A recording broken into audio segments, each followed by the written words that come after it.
All right, who's ready for the Dirt Life Show? Yeah, we're ready. We are so ready. We're corona-free and we're ready. So welcome, everybody, to episode 31 of the Dirt Life Show. We're pumped to be with you guys tonight. Thank you very much for joining us, as always. You're more than welcome to join us on Facebook or YouTube. We're trying to push YouTube a little bit more. You can always check us out there.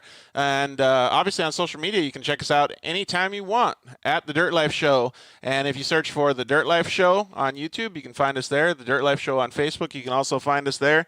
We're trying to share with as many people as possible so we can blow this thing up, man. You guys have been doing some very, very good sharing and joining our social media and talking about stuff, and we love it, man. It's just awesome. So thank you very much. So welcome. I'm Georgie Hamill. And like I said, this is episode 31. We got our featured guest tonight. His name is James Jaramillo. He is one of my buddies from the races. And in studio tonight, we have with us my buddy Casey Peck. How's it going, Case? What's up, man? Good, going good. Got a watch party going? Sweet. I know I couldn't. I had to hurry up and figure that bad boy out too. So yeah, if you're on Facebook and you want to share this video with people and have them join in and comment, you can start your own watch party too. So below the live video that pops up, there should be a button right above where share is saying start live watch party. So Devin Smith, what's up, man? You say, yo, brah. We're good with all our sponsors too, man. We are really, really good with them. We are so pumped to have them with us. So thank you very, very much to the guys over at Shock Therapy. They're always helping out, Justin and his crew. They've actually got some pretty cool content coming up too. So we can't wait to see what they come up with. Chase over there does some really, really awesome video stuff, and Tube Sock Steve, check him out on Instagram. He's a funny dude, and he's doing some really, really funny acting stuff with some cool skits over there. So thank you very much to the Shock Therapy guys. You can always use the code DIRTLIFE to save a whole bunch of money. So enter that code when you check out at their website, or call them and tell them the Dirt Life referred you and get a big old fat discount on ride improvement system and get your car all handling good, man. Thank you very much to the guys at Zollinger Racing Products. We still haven't kind of been skipping around on this, but they make just pretty sweet looking. It's badass. But for those of you guys that are listening on audio, I'm holding up a side cover for an engine case or transmission. It looks like it's got an output shaft housing right there, and this is a piece of solid aluminum that was, it looks like 70-75 maybe, aluminum that was actually 5-accessed and just cut out. The quality and the craftsmanship of this thing is just insane. And this thing was used for a whole year, and I mean, it looks like it's brand new. Mm-hmm. Like they sent it dirty, like they took it off the car so that we could check it out. It's so cool, man. So that just goes to show, like, even if you buy their radius rods or any other components, tie rods, sway bar links, things like that, just the amount of quality that they put in, and they're all made in the USA too. So use the code DIRTLIFE over at Zollinger Racing Products and save yourself a whole bunch of money on some really, really cool stuff. If you like shiny aluminum stuff, then they're your guys. They're not messing around. Yeah, exactly. You can use the code DIRTLIFE at Solderweld too, and get yourself one of those off-road repair kits. Those guys have some really cool stuff, and we're always glad to support Lance and everybody. We met Brad Callahan at the whenever I say his name, I always think of, remember Tommy Callahan Auto? Of course. So, Brad, if you're listening, we're making fun, dude. But you can laugh with us, I'm sure. So, so I got to meet him, and he had his Solderweld car all decked out at the Works races. That was pretty badass. So thank you very much to the Solderweld guys. And, just coming on board and kind of helping out and wanting to give back to all of our listeners is Rugged Radios. Those guys make just amazing products, and they're going to be giving away some stuff here. So once we get it in our hands, we'll start a giveaway, and we'll do it on social media, and you guys can follow that and win some really, really cool stuff from Rugged Radios. So thank you guys very, very much. If you want to go to the Rugged Radios website now, just use the code DIRTLIFE and save a whole bunch of money and buy yourself a kit, radios. Man, you get some walkie-talkies for this, all the stuff that's been going on in society right now. You can communicate just in case the cell phone towers go down or something. Yeah, those guys know what they're doing, don't they? They really do. I heard that they got kicked out of, they flunked kindergarten. Who? Rugged Radios. Oh, really? Yeah, because they don't mess around. Yeah. There you go. That's a good one, actually. So yeah, the guys at Rugged Radios are awesome. We love those guys, and plus they love tacos, so that makes them even more special. Yep. So thank you very much to those guys. Well, let's get into a couple of the subjects that we wanted to talk about. Well, actually, first, so we got James Jaramillo coming up.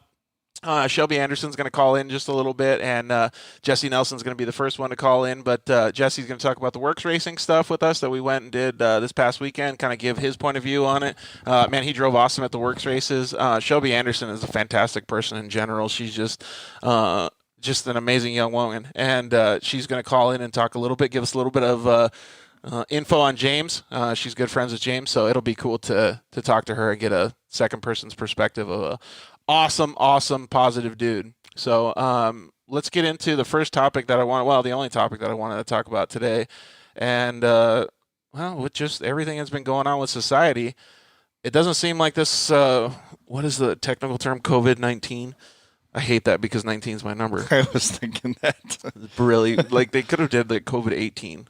Right. But it's just bananas, all this stuff that's going on, dude. Like, you still go to work every day, right? Yep, we're working. We still have everybody out in the field as well. And it's crazy. You're doing project management for an electrical company, so that you have to manage all these people that are doing work on job sites. Right. Yeah. Man, I don't even know how I would do that. Are they people trying to get out of going to work? No, not so much actually. I think here and there you get one of those, hey, somebody I know's daughter that I saw the other day had a fever 6 weeks ago. Yeah. Like we do get a couple of those now and then, but I think for the most part people are taking it serious and, I think if I had a labor job like that, I would be trying to hold on to it as much as possible because I've been hearing stories about people just getting clipped all over the place. Yeah, I think the economy's been so good and everybody's been so busy for quite a while now that it's a pretty big shakeup. So I think people are starting to realize, let's do the best we can. Yeah. Well, and along with that too, I want to make it a point that we tell everybody to take care of each other. Be nice to people. Make sure that you're taking care of your family. You're obviously looking out for older people. Just be a nice person. Like that's the main thing you got to do, and be clean. Yep, and don't hoard everything. Yeah. If you've got some extra, help your brother out. Your brother or your sister who needs a little help. You know who's doing that? Our friends at Warfighter Made. So they're in Temecula, California, Southern California, and they're out there helping, giving back to the community and doing as much as they can. So I think that's fantastic that all these companies are getting on board and doing these kinds of things. I saw a bunch of stuff on social media where people were helping out. But a couple things, like I wanted to, I don't know what you want to call it, rant a little bit because I started getting a little concerned after I went on an off-road ride this weekend on Saturday, and we went to a place called Reddington Pass, and that's out here in Tucson, Arizona. And whenever we go there, it's usually dead, right? You go up a dirt road and you're by yourself. You maybe see, usually you give other people, like other UTVs that are in your crew, like a 5-minute gap so that you don't get dusted, right? And you don't see anybody until you get to the trailhead. Right. So you're going down this long road, and then half an hour later you see your buddies, and you all hang out, have a beer, have a sandwich, whatever. Well, this time on Saturday when we went up there, not even exaggerating, at the pull-off, like to park trailers and stuff, and at the gas station and around there, by the time we got up to maybe the third or fourth pull-off, there was probably between 500 and 800 people that we saw going out there. And in my mind, I was thinking, like, first of all, what the hell? Like, this is insane. Like, everybody is clearly not practicing this social distancing, and they're not being safe and stuff. But that's my mind going like too far, right? Like, I should give these people a little bit of credit. Right. Like, maybe they're just trying to get away a little bit and have a, release and not worry about some of these bad things that are happening. Right, because you do have some stuff out there. You've got the whatever those falls are. And hiking trails.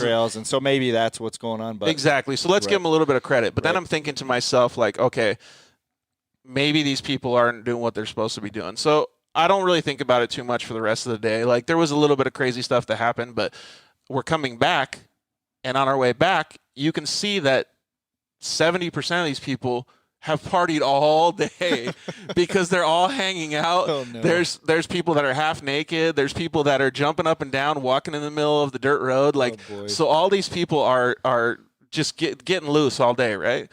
So then I think, okay, George, you were probably at least 80% right. Like, so these people just got a free pass to get out of work, Right. and they took advantage of it, Right. and they're not practicing being safe, and they're not that Arizona is like contaminated like crazy, right? Right. But still, like, in my head, I'm thinking, like, I'm guilty because I'm going out there and doing it too. But You didn't call in sick, though. well, I didn't call in sick, and I'm also not getting super crazy like all these people, and literally partying with each other like 2 inches from everybody, right? Like, we're just going on an off-road ride. So there's a little bit of guilt on my part, and there's a little bit of like understanding, right? And so I'm thinking to myself, like, this is gonna get way worse. Like, there's no stopping these people's mentality. Like, without trying to sound like I'm going crazy, I do feel for everybody out there that doesn't know what's happening, because I saw what people are actually going to act like Right. for the rest of this, little stint that we're working on or whatever it is. Right. So I'm sure you see it a little bit every day. I mean, like you said that you took the girls to the grocery store and people were going wacko, huh? Yeah, it was pretty insane. It's weird too. It's kind of going in waves. Like it's coming on pretty hard, and then it kind of dissipates a little bit, and then Courtney went to the store today or tried to, and it was like worse than it had been since the beginning. Yeah. So it's weird. It's going in these waves, I guess. Well, so, and, obviously all the social media and all the news and stuff makes it worse. But Right. I don't know, man. Like, that's the only thing that I could come up with, is just try to tell people to be clean and take care of themselves, because I have absolutely no idea how I would ever deal with the situation. Like, if I was president of the United States, I would be totally failing right now. Right. I mean, I don't want to go off too far, but I think whenever we're in, cold season, flu season, people with, older people or people with compromised immune systems, we have to be careful for their sake. So I don't really see it any different.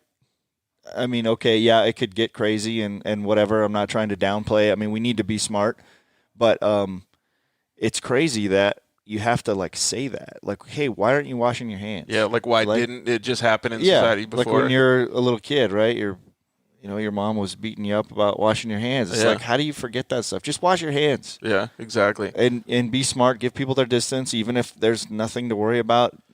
Other people are worried about it, so give them their distance. Yeah, like, even if you don't agree with what's going on, maybe disagree with those other people. Right. It looks like we got Jessy calling in. So, Sweet. All right, man. Well, please take care of yourselves and be safe. Wash your hands. Yeah, definitely wash your hands.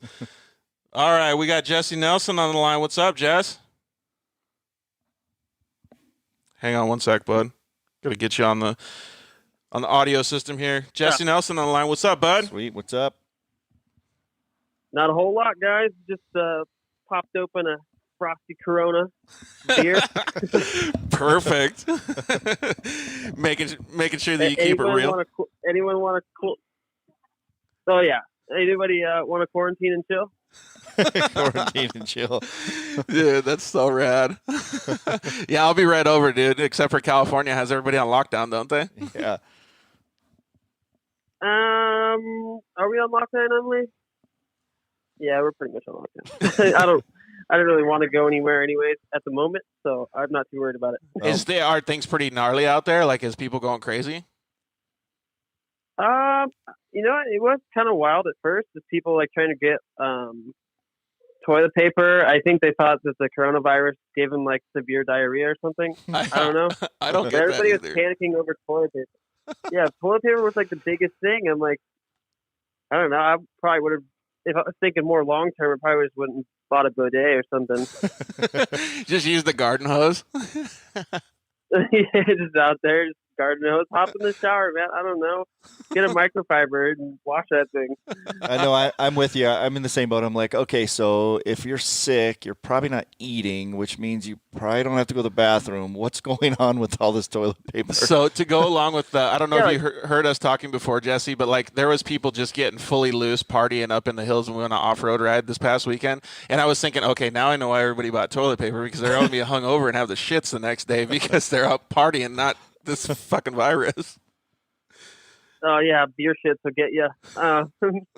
But I went and spent the day at Ocotillo and drove around for a bit. It was pretty mellow, but like by the time we were leaving, um, tons of people rolling in their motorhomes, trailers, everything, and that was Saturday evening. And it started getting pretty packed, but could have been a breeding ground over there for the virus, so I was out. I wonder. Yeah, so that means that California is not like on lockdown or whatever. Then. You're supposed to be, but nobody's really like. Not a lot of people are really buying into it. I mean, everybody I know still. I mean, not everybody, but most of the people that I know in the industry, they're still going to work every day, or they're working from home, except for some of the bigger corporations and stuff. Yeah, that's kind of what I got too. Yeah, like Casey does some project management stuff, and he said he still has to manage all the guys out in the field and stuff. So, all right, man. Well, enough of the Corona. Enjoy yours over there, and tell us about the works races, dude. I got to come out and hang out with you, and dude, I think you were pissed off at the end of the day, but I think you did fucking awesome. I was just pissed. Like, man, it's a lot of work getting to the races and going to them. Like, I spent so much time getting everything ready, and like everything takes me triple the amount of time as anybody else. So I was just like getting all my stuff together, everything ready, car ready, and the weekend, the race before that, I broke an axle off and the nut off, and then it blew my wheel off, ruined my caliper, radius rod, bunch of stuff, and my hub, inner hub. So then got new ones, brand new, and they're not cheap. New bearings, new everything on that side. And then this weekend I blew the wheel studs out. Yeah, exactly. And I was just bummed because like the first time I ever ran a radio too, because I've never ran them before.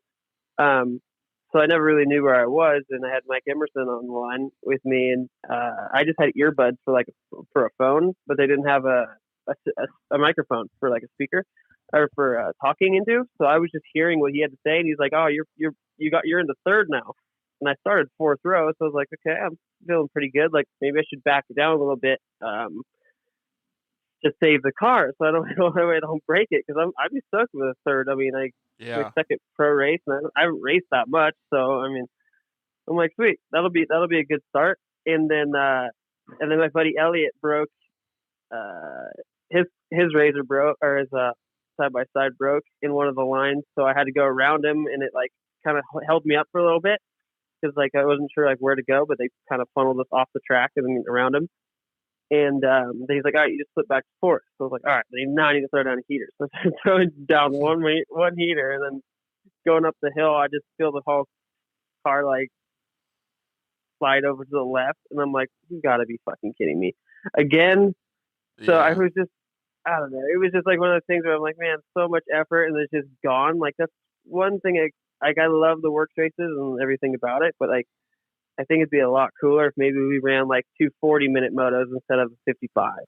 Yeah, that's a good point, because then you have a little bit more time to work and do that stuff. That's actually a good suggestion. Yeah, or even a 35. The cars would all hold up a little longer, I think, to make the championship a little bit more competitive.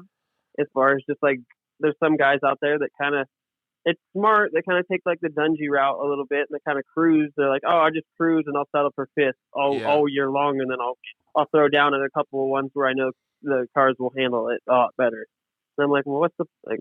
No, I can't. That's yeah. You're a moto dude. You just go wide open the whole time. That's actually a really good idea, because now that that was the first works race that I've ever been to. So, well, first of all, I want to say thank you for you and your family welcoming to the races. That was super cool. But yeah, you helped me out a lot. My program's a little shoddy.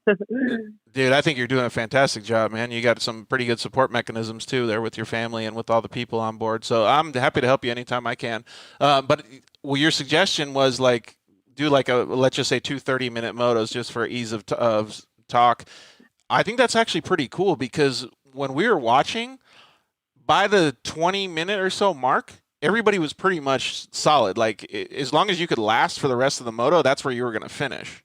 Like you weren't going to really make up a huge amount, like maybe even 20 minutes, like 2 20-minute motos or something, because you're pretty much done after the 20-minute mark. Like you're not going anywhere unless people are just totally bailing out.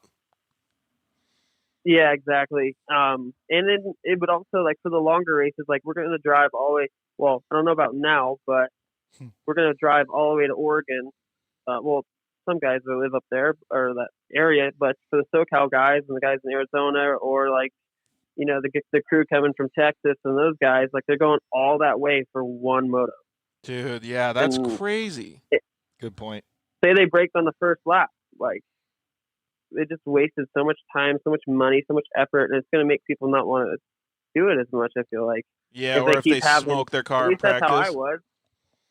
Yeah, or like that's kind of how I was, where I was like, dude, 2 weekends in a row, I drove far, I spent a bunch of money, like I made the effort, and I could put a ton of work into it, and car breaks, and that's it. Like, it would have been cool to have one more moto to do a little bit of redemption. I mean, we kind of hang out all day long for the pro class. It's at 3:00, and same with the turbo guys. I think it would be cool.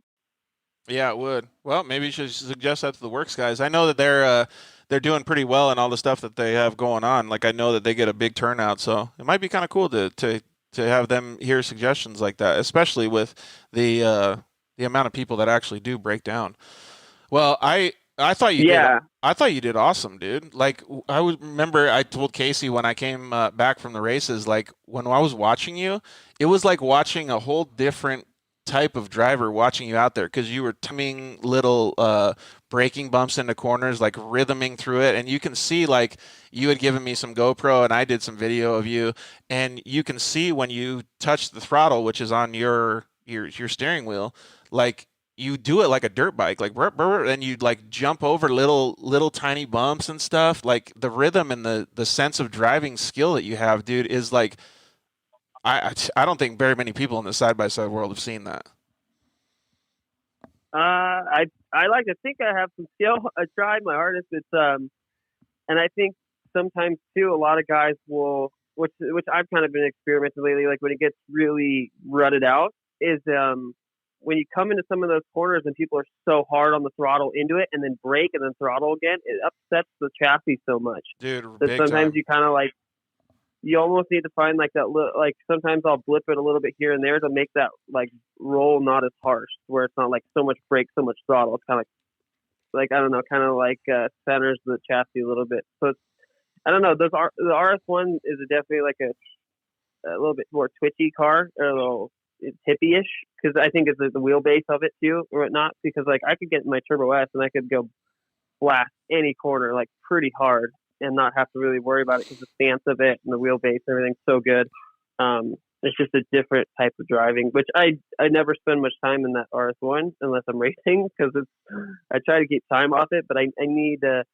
I kind of want to take this thing to like a moto setup. I want to build a new RS1 to where it has 0 time on it. That way I can really keep track of it, to where I could have suspension components, motor, my throttle stuff, clutching, all that on timers and on a routine maintenance schedule, and then I could actually get some time in RS1 and kind of have it set up a little bit more like a moto style, like where practice race, like, which I mean it's a big push, and it's like I think that's what people probably should be doing, at least to get some more testing or time in, if they want to take it serious and make this more competitive. And it's definitely already really competitive, don't get me wrong, but I want to take it to another level. And I'm not going out there for fun. Like, I enjoy it, yeah, but winning's funner. Dude, 100%. Some of the guys in short course, like, we did that a little bit in short course too, like practice and race bike kind of thing.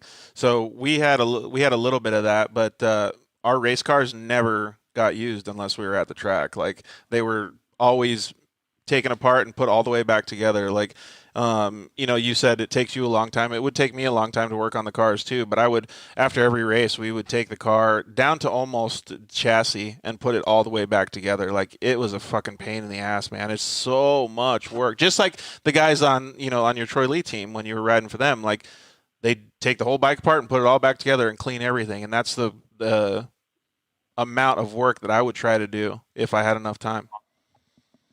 Yeah, I would love to. I mean, if I had some help, but my buddy Justin at Moto Whips, they make like custom motorcycles and rebuilds and all that, and he's starting to get into the side-by-side thing a little bit. And he's like, I want to be the one in charge prepping this thing. Like, cause dude, he is so meticulous. He reminds me a lot of my old mechanic, Jordan Troxel.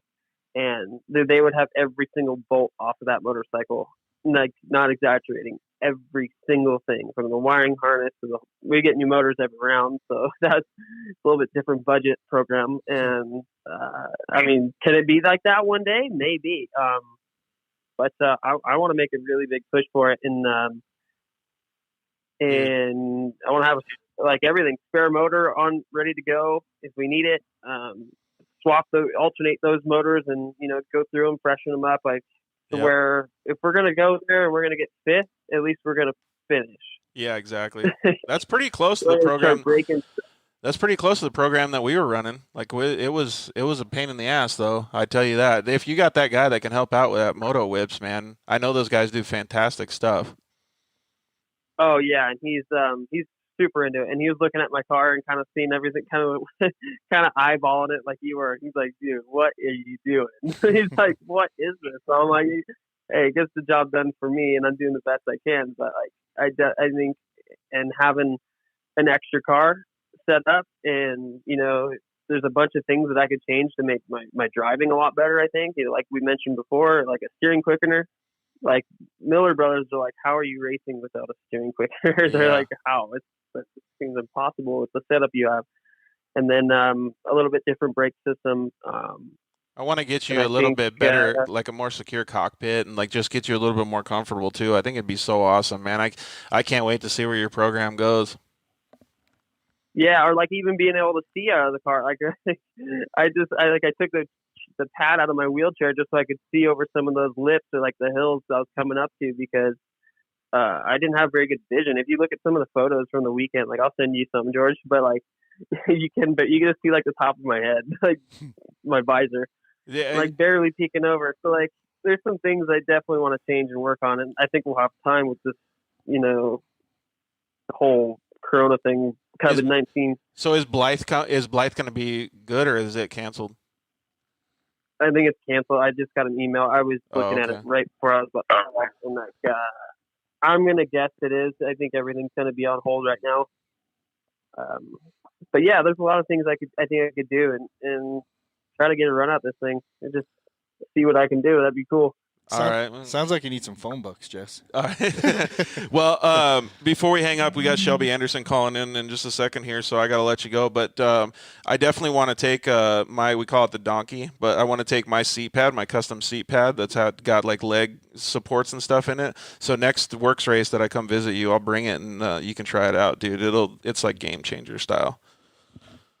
Yeah, I need to start getting into some of that stuff and getting everything set up perfectly. It's just finding the dudes that know how to do it and who are available to do it and can get it done. Like it's been kind of a struggle. Well, I'm telling you right now, dude, even though you're learning, you're getting your feet wet in this whole side-by-side racing thing, you're doing awesome, man. You're so far ahead of what most people are, and your skill set is, once the mechanical portion of it and the car catches up to you, dude, it's going to be pretty hard to stop you. So keep up the good work. I appreciate it. Thanks, guys. All right. And, thanks for having me on. Yeah, you got it, man. Enjoy your Corona. We're going back to quarantine. I'll see you. See you. Later. Later. Jessy Nelson. Dude, well, thanks, Jesse, for calling in, man. That was pretty cool. It's good to hear his perspective, though, too, because like we were talking about just a second ago with all this Corona shit, like my perspective is not right. And so, like, the perspective that he has is pretty awesome. And seeing it from, like, an outsider's point of view where he can tell us what's going on and we can still figure out like how to help him is pretty badass, man. And I swear, like, you're really good in seeing people and they're meticulous, like the way they want to be, and like having like these really good aspirations of being better and throttle control and all these things. If you had watched him and watched the other guys, you would have been like, how is this dude not winning every race because of how good he is at controlling the car? Yeah, he's definitely going to bring a whole nother level. Not that everybody already doing it isn't awesome, but it's just a whole different mindset. Yeah, it's totally different. So a different look at it, which is going to change things. Dude, fully. All right, well, it looks like we got Shelby Anderson on the line. What's up, Shelby? Crap, I think I got to switch the audio again. Hold on. All right, what's up, Shelby? How are you? Good. How are you guys? We are doing awesome. Well, it was super cool to meet you. We just got done talking with Jessy Nelson about the Works races, and it was super cool to finally meet you in person and talk with you at the Works races too. I feel like I have a whole new family. No, yeah, for sure. That's how the Works races end up being. You just meet everybody, and everybody's so alike. So we all just kind of mesh together and become a family for sure. Do you do that whole series?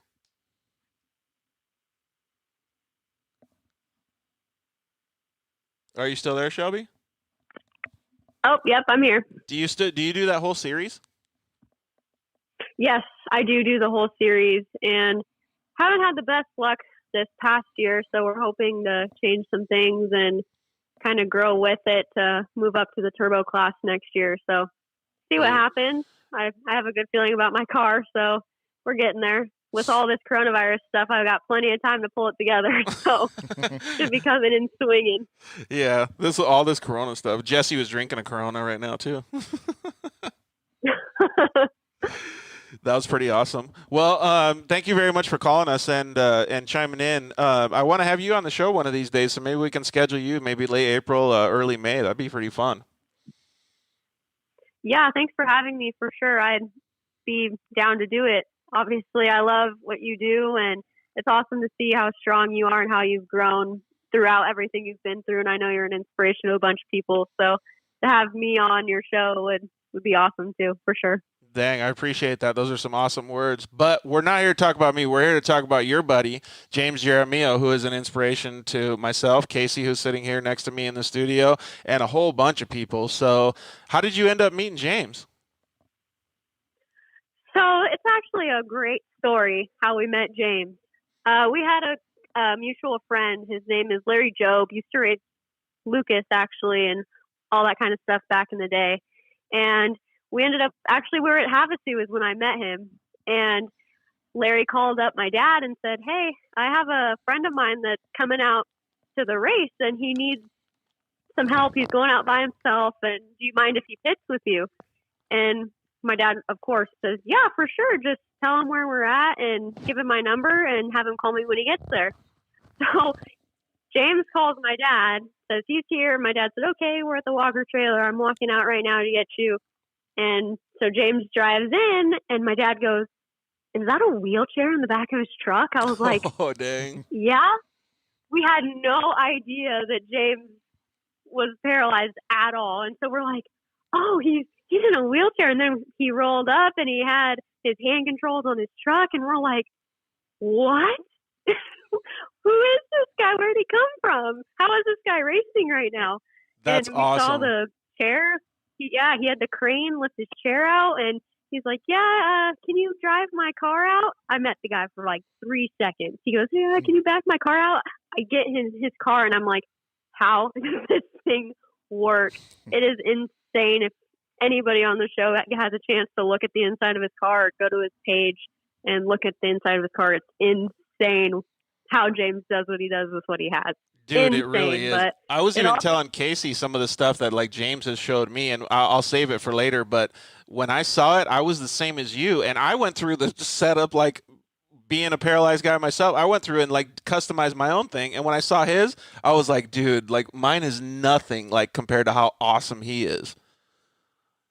Oh, it makes you feel like a complete Sith when you see what James is doing. 100% makes you feel like a Sith because you're like, what, this guy's doing this with what he has?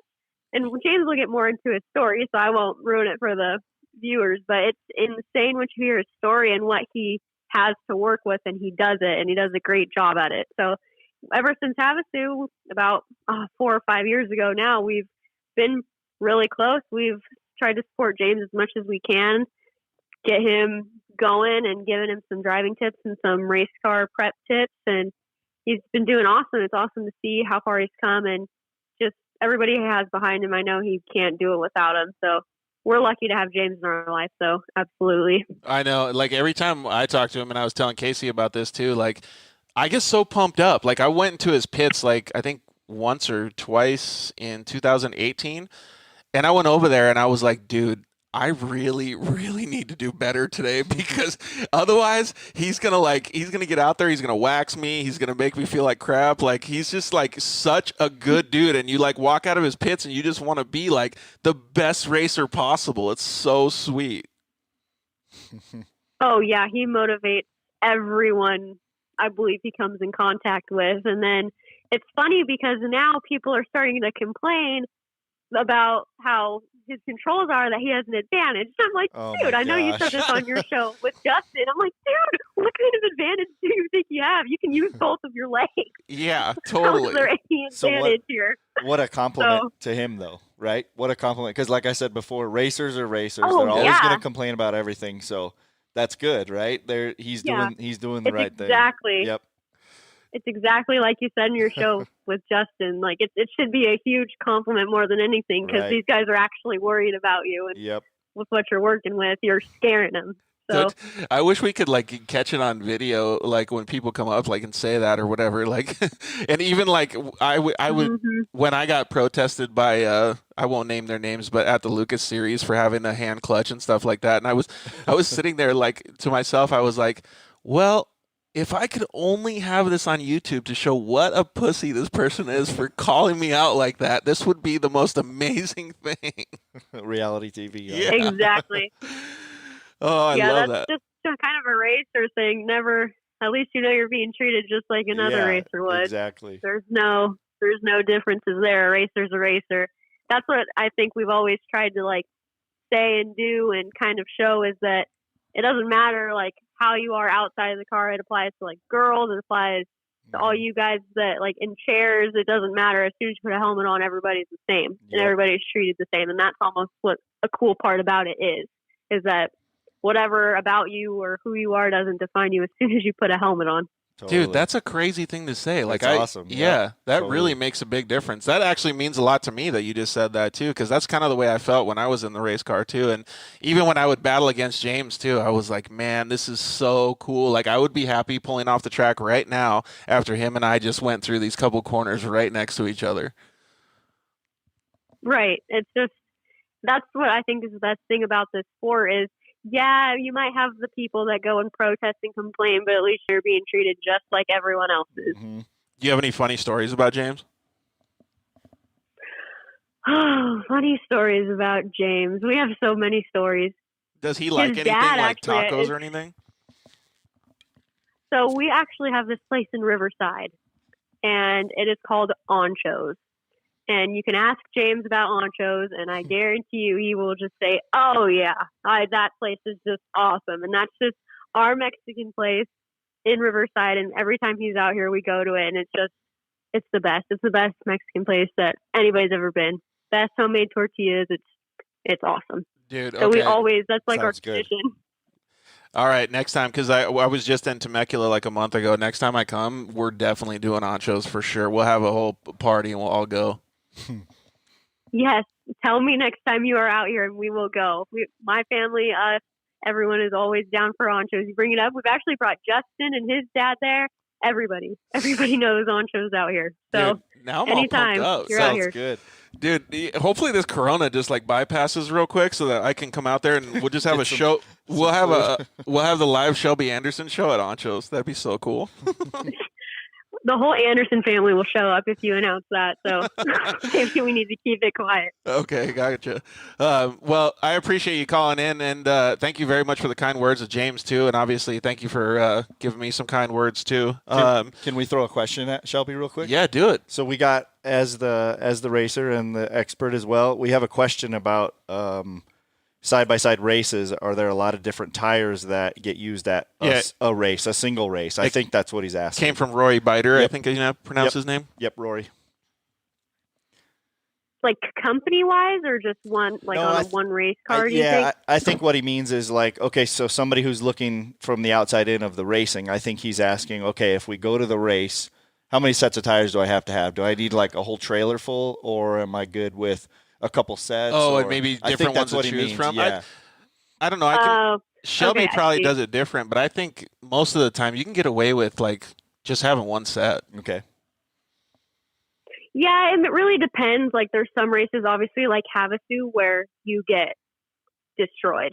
Like your wheels will break just not from the manufacturer, but just from rocks. The rocks are so insane that at times I run tire blocks, which are an amazing invention in my opinion, because tires can take so much. And my tires, I run tensors, and they can take a serious beating, but it's also just a reassurance knowing that you can't run the tire flat. You can keep running no matter what. Is it like so I run tire blocks in mine.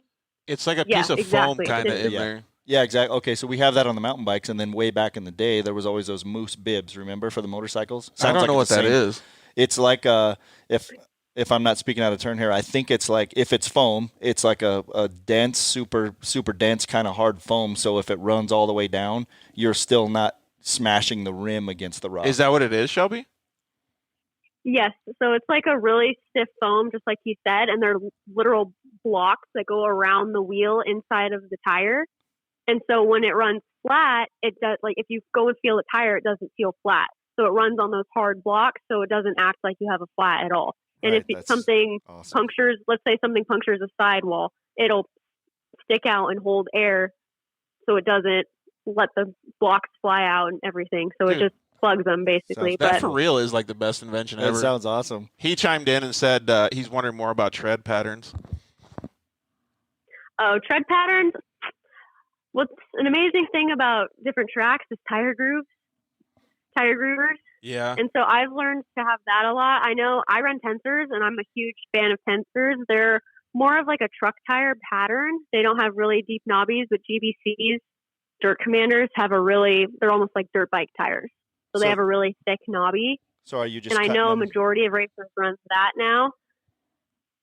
And yeah, I'll groove some tires I'll see what the car's doing. Like at Havasu, I had to add some tread just because I wanted it to turn better because of the sand or something like that. But typically I run the same all around, and I just try and adapt to what I'm working with. And if I feel like I can make a good change, I try and groove the tires.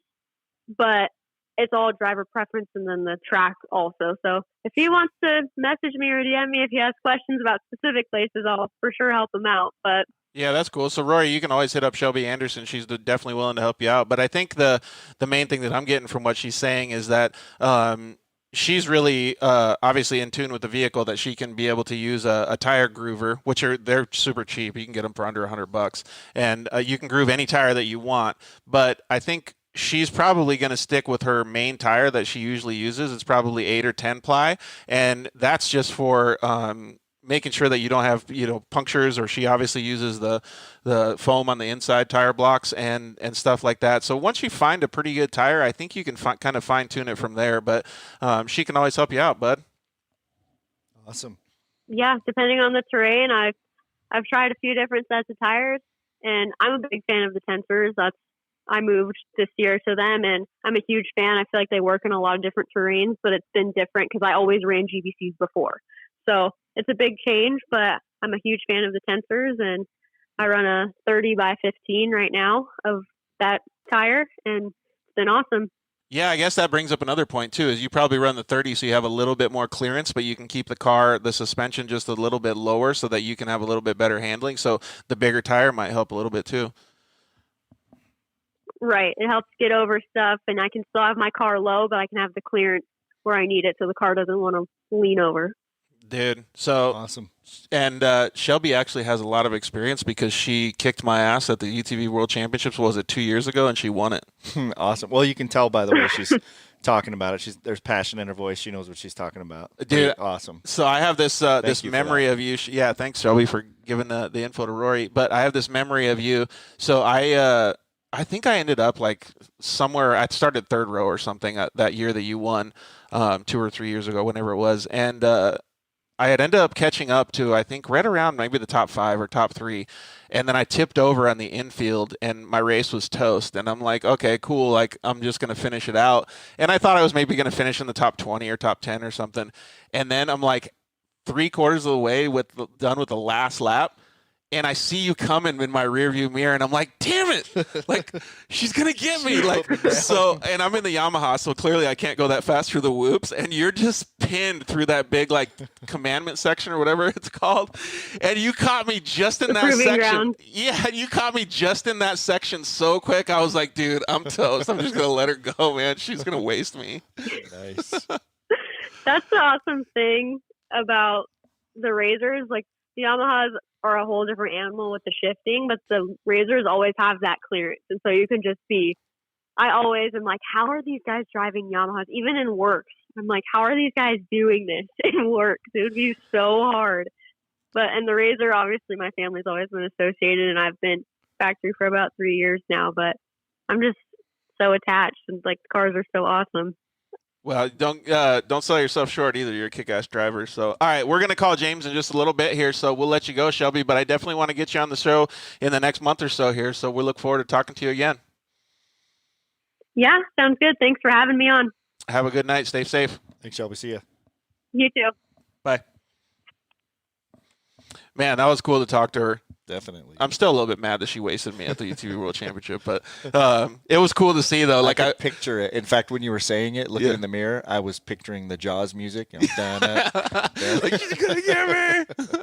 But it was cool though, because like I would rather have it be her than somebody else too. You know what I mean? Like it was some dude that was like trying to take everybody out and move to the front like a boss. Like, but she was just motoring away, man. She did awesome. So and congratulations. Business. Yeah, exactly. And congratulations to her for winning that thing. So did you get any comments on your watch party? I got a couple, and one of them said, James Hill, yeah, well, Jesse, what's up? And then Robbie Hornsby said, yeah, steering quickeners are a must in any type of UTV racing. So I definitely agree with Robbie. Like, it depends, though. Like desert racing, you don't want a steering quickener. Right. Yeah. Because stuff just happened too fast. Or it's happening. You get head shake. Like, okay. Because it's too easy. Gotcha. So you want it to be a little bit slower, right? So when it's slow. Like a stabilizer almost. Kind of, yeah. Well, and you can move your hand, and it slowly lets it come back. Instead like if you have a steering quickener, it'll get out of the way, like get out real quick. And steering quickeners actually make it more difficult to turn because the ratio becomes increased. So you got to be like Popeye to be able to turn those bad boys. Right. But James probably has a better setup than what we're talking about too. So you got any comments, or you're good to go? Nope. Everybody's saying, hey. Hey, everybody. So let's get some people commenting in. We're going to take a quick commercial break, and we're going to be right back with our guest, James Jaramillo. We'll see you guys in a second. Zollinger Racing builds the best aftermarket products available. Products for your UTV or snowmobile, including billet radius rods, billet tie rods, billet steering knuckles, billet steering racks, alternator kits, and much more. All manufactured in the United States in-house at their headquarters in Nibley, Utah. Travis Zollinger and his team test in some of the most brutal conditions, racing in places like the Best in the Desert Mint 400, Ultra 4 King of the Hammers, UTV World Championships, and many more. Visit ZollingerRacingProducts.com and use the code DIRTLIFE to get 10% off your next purchase, and join us on social media at Zollinger Racing Products to see our products in action.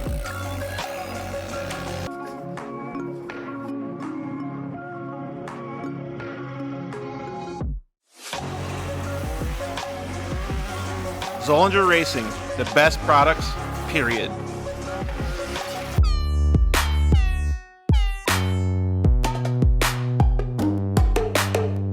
Hello, I'm Justin, the founder of Shock Therapy.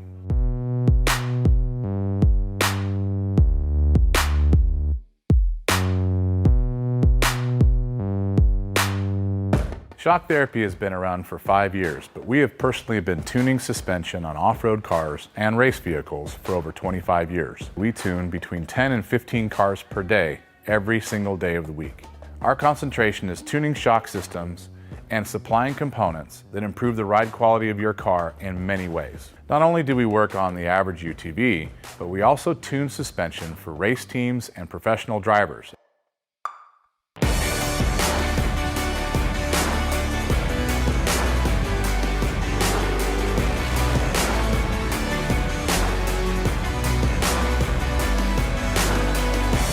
We currently tune for over 87 race teams in Best in the Desert and Score.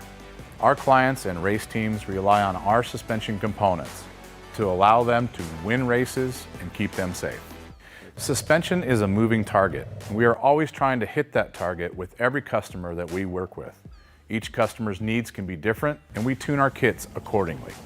Our research and development never stops. We improve our components every single day. As the industry evolves and improves, so do our parts and kits. As of right now, we have over 100 products for UTVs. So when you bring your car to us, you have the satisfaction of knowing that you have the most experience, the highest quality products, and the fact that your car is being tuned specifically to you.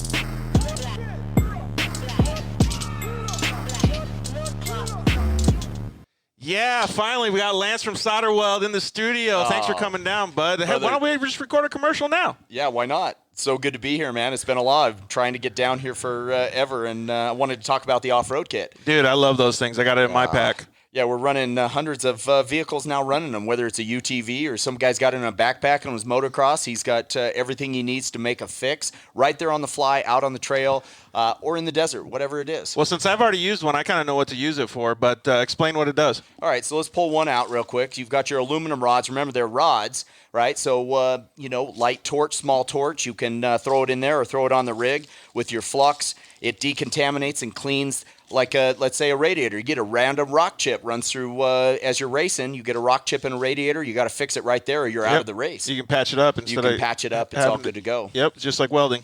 Yeah, also as well with that, you've got a brake line fix. So with your flux, you can fix a brake line, stainless steel, and then your hot block, heat absorption putty. So it keeps you from getting burned, number one, as well as keeps the heat from traveling. So it's really nice. I've used this not even to fix anything, so that stuff works so good, man. Listen, it's easy. It straps in nicely so that you have everything you need in one little place, and you don't have to carry a big bag in it's the It's like a first aid kit for your vehicle. Yeah, chase trucks have it as well, so that, if they need to make a fix on the fly, they can get it done and get it done quick and get you back in the race. Dude, those things are so cool. All right, so it's at Solderweld on Instagram, Facebook, and solderweld.com. Awesome. All right, thanks, bud. Appreciate it.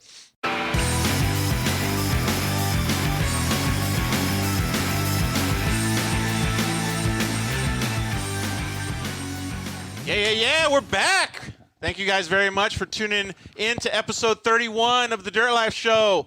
We want you guys to interact as much as possible, so hit us up on Facebook and hit us up on YouTube. Hit us up wherever you can and have fun with us tonight. We got our featured guest tonight, one of my buddies, one of the guys that I look up to, James Jaramillo. What's up, James? Oh, not much, George. How are you doing? We're doing awesome tonight, dude. We really appreciate you taking the time and coming on with us. Yeah, we're doing better now. No, looking forward to it. It'll be a fun call. Yeah, it's really good to have you on here, man. I wanted to introduce you to a little bit more to our audience. And for people that don't know who James is, first of all, he's a really hard worker. He has a day job, and he works on, you do what, project management stuff? You work for a subcontractor?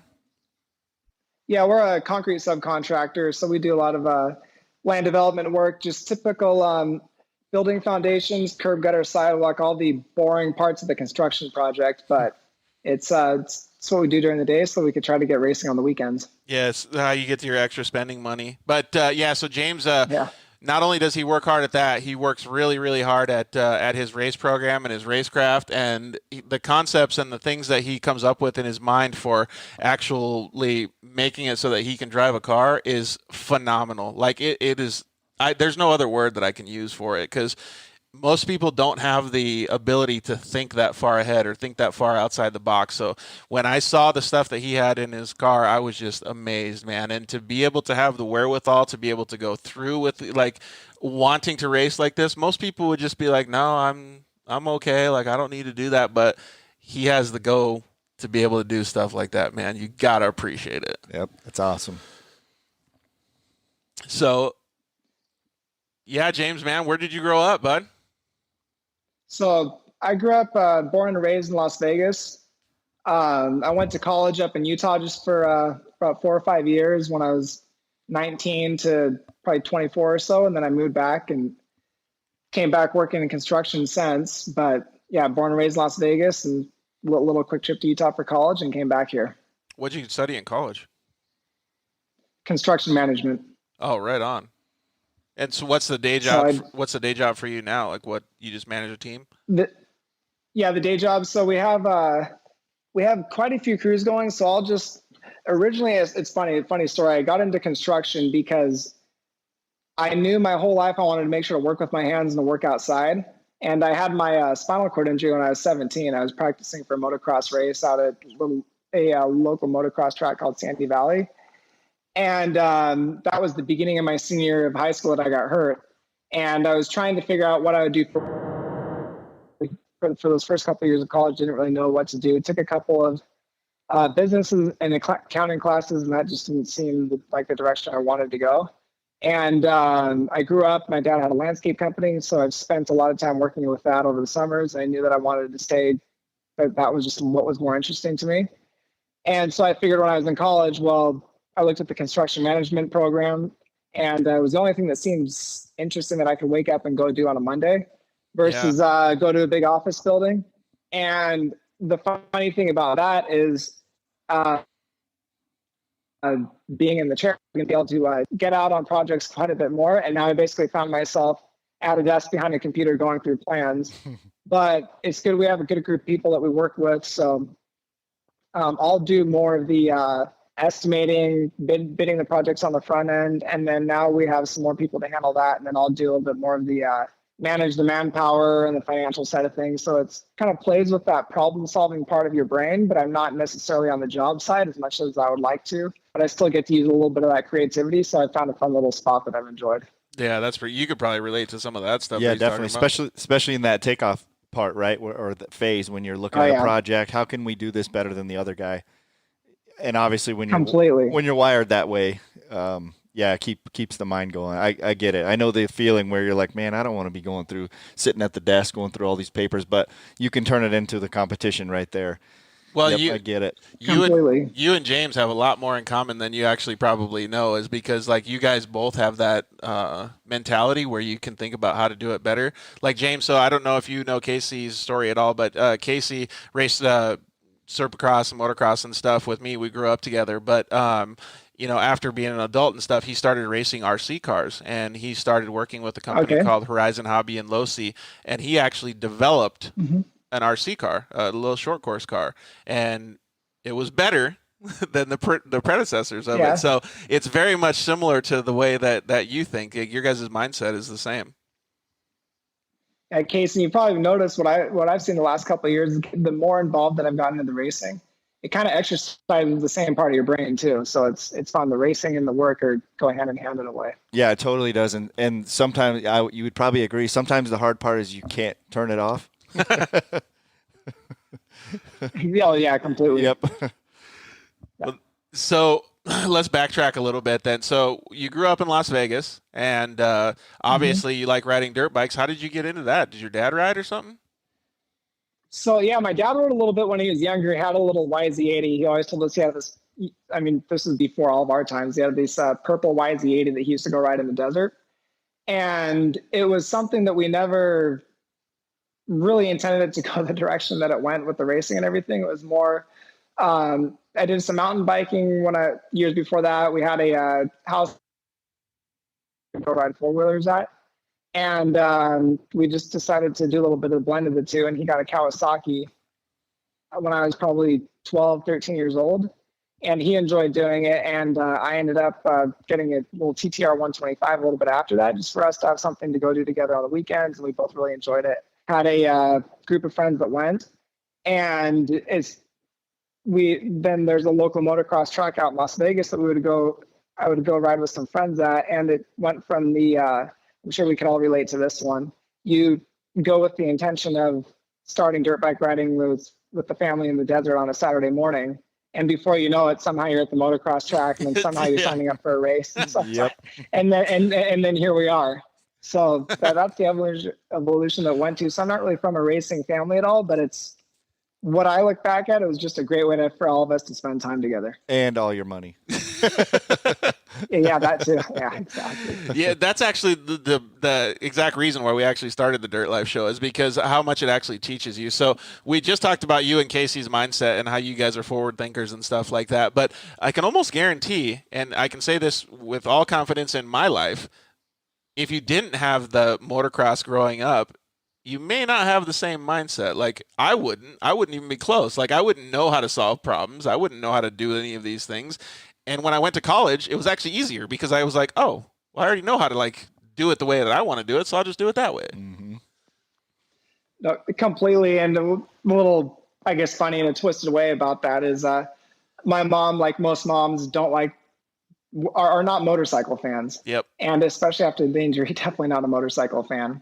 But when I was younger, 16 years old, I remember and she brought this up to me when I was after my injury and when I was in the rehab hospital.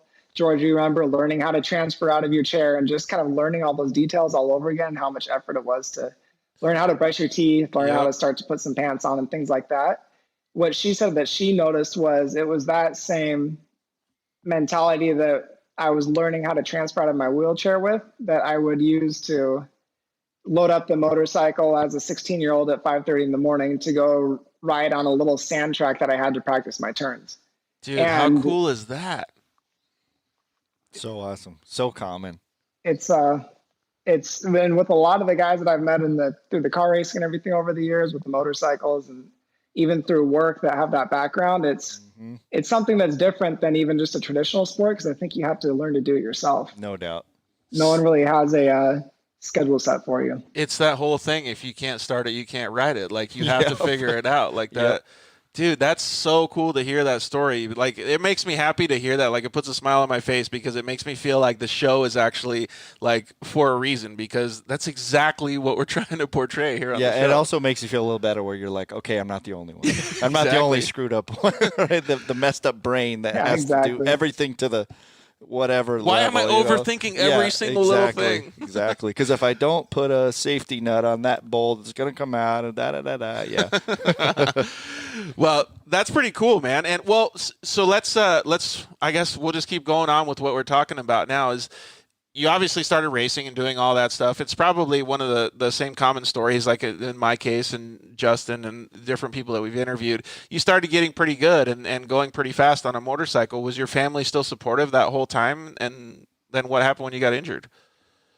Yeah, so it was very supportive. It was something that it got to the point to where I was pretty much the only one that really rode, because we never really did. My dad didn't have any interest in the motocross track. It was more that we would go on a Saturday morning. But then what that turned into is the Las Vegas Speedway, when that was still out. Yeah. They had Thursday evening and Tuesday evening practice nights. So me and him would go once, sometimes twice a week together. And even looking back in high school, that's such a good way to spend time together. He wasn't riding, but it's something that we would go do together.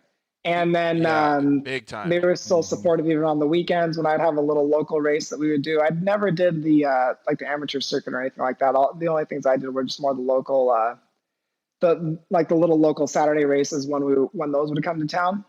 And but they all went and everybody was very supportive, and we had a good time doing it. And then when I got hurt, that obviously changed things. And well, don't go too far. Let's hear the story of how you got hurt too, because that's usually pretty. Well, at least in my case, it's pretty emotional to relive those feelings. Yeah, that was definitely a different day, and it's funny when I'll tell people it is a weird day in the way that you look back, and it's almost for me it was the day that I was riding. I remember going out as a Saturday morning. And it was beginning of my senior year of high school, and I was planning on. I remember the week before I was talking with my mom about different colleges to start looking at, and it's just a lot of new things that I've never really had to do before. And what are you so I was looking forward to going senior out. Year, you're about 17 or 18, right? 17? Yeah, I was 17. Okay. Mm-hmm. Yeah, I was about 17 and a half. And so I was looking forward to just going out to go to the motocross track for a little bit in the morning, and then just kind of do something that I was used to doing.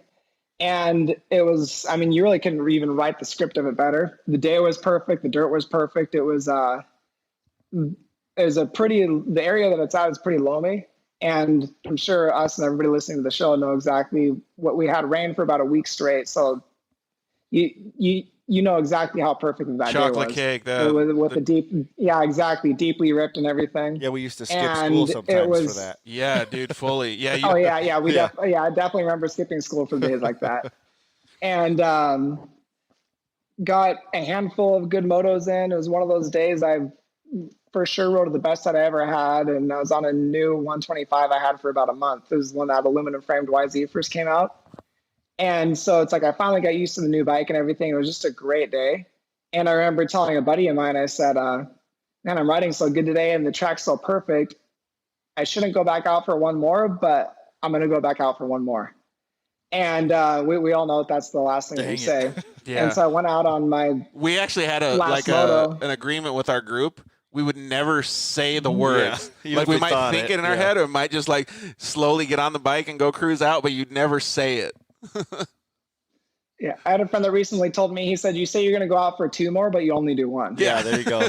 Perfect. He said that was a good way to get around it.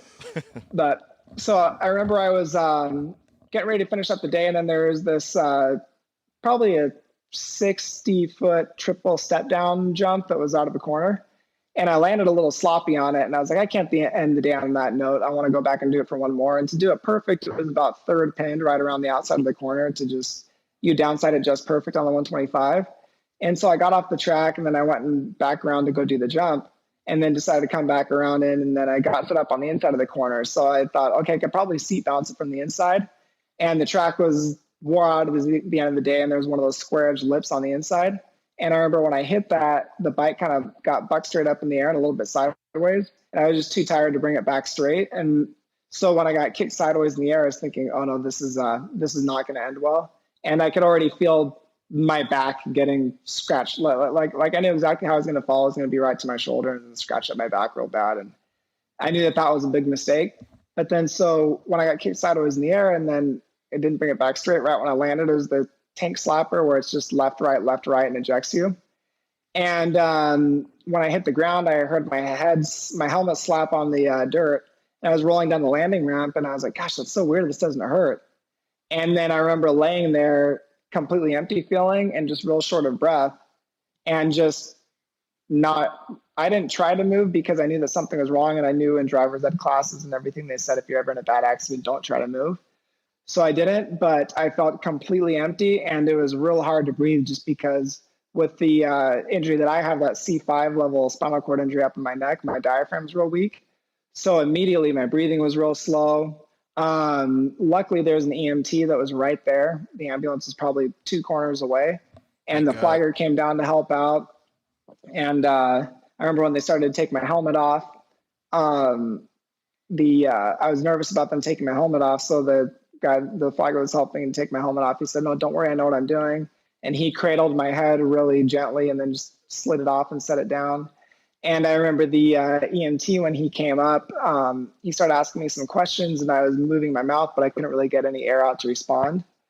And I remember he grabbed my feet. He said, can you feel me? Can you feel me move your legs? And I said, feel what? And I just couldn't feel anything. And he said, can you feel this? Can you feel this? Can you feel this? And kept saying that. And I didn't know what he was doing. And then all of a sudden I felt some touch on my chest, like right up above my mid chest, like right about probably center mid chest. He said, can you feel that? And I said, yes, I can. And I was thinking, oh my gosh, that's a long way to not feel. And then he grabbed my hands and he said, squeeze my hands. And I said, am I squeezing them? Because I didn't even feel him grab my hands. And then he said, no. And I was so young, I was 17, that I was so naive, I didn't really understand what this meant. And I just knew that it wasn't good, but the way that it felt is because I didn't have any pain. I didn't have any pain in my neck or anything. I just thought I hit my head real funny. I was going to be driving home. So I went out to the track by myself that day because my dad was out of town. My mom was with my brothers. And then I had a couple friends that were out there. And I remember they asked for my parents' name and phone number, and I wouldn't give it to them because I was thinking, if my parents know this happens, there's no way they're going to let me ride a motorcycle. I'm going to get in trouble. So, man. Yeah, exactly. So 17-year-old thinking that is just, and then it was that I remember going into the EMT or going in the ambulance. They took me to the helicopter for Flight for Life, took me to the trauma center in Las Vegas. After that, ran all the tests and then because I was awake and alert the whole time until they took me out for surgery. What was the But name it of was the weird. trauma It was like center? it was the UMC on Rancho in Las Vegas. Yeah, I think that's where I was. Okay, you were there because that was when you had yours about a year ago or so, right? And I think you were at UMC Trauma, same place I was. I couldn't see any of the signs or anything, but yeah, we got Paul Yaw said, hello, James. And we got a couple other comments so you can continue your story. But Caden Danbury said, smart and fast. And then Rory said, success comes from determination. And that couldn't be more true in your Amen. case. So, but yeah, that's, I guess to put that day in a nutshell, that was the long story short of that injury day. And after that, I went out they put me in for surgery, and then I don't remember the next 2 days later, and then woke up probably about 2 or so days later, and it was just on and off of a respirator for probably a little bit over a week or so to try to get just the oxygen levels back where they needed to be. And stayed in ICU in Las Vegas for about 14 days, I want to say. And then I got sent to Craig Hospital up in Colorado. I heard that's a good for place. About 3 months. It was an awesome place.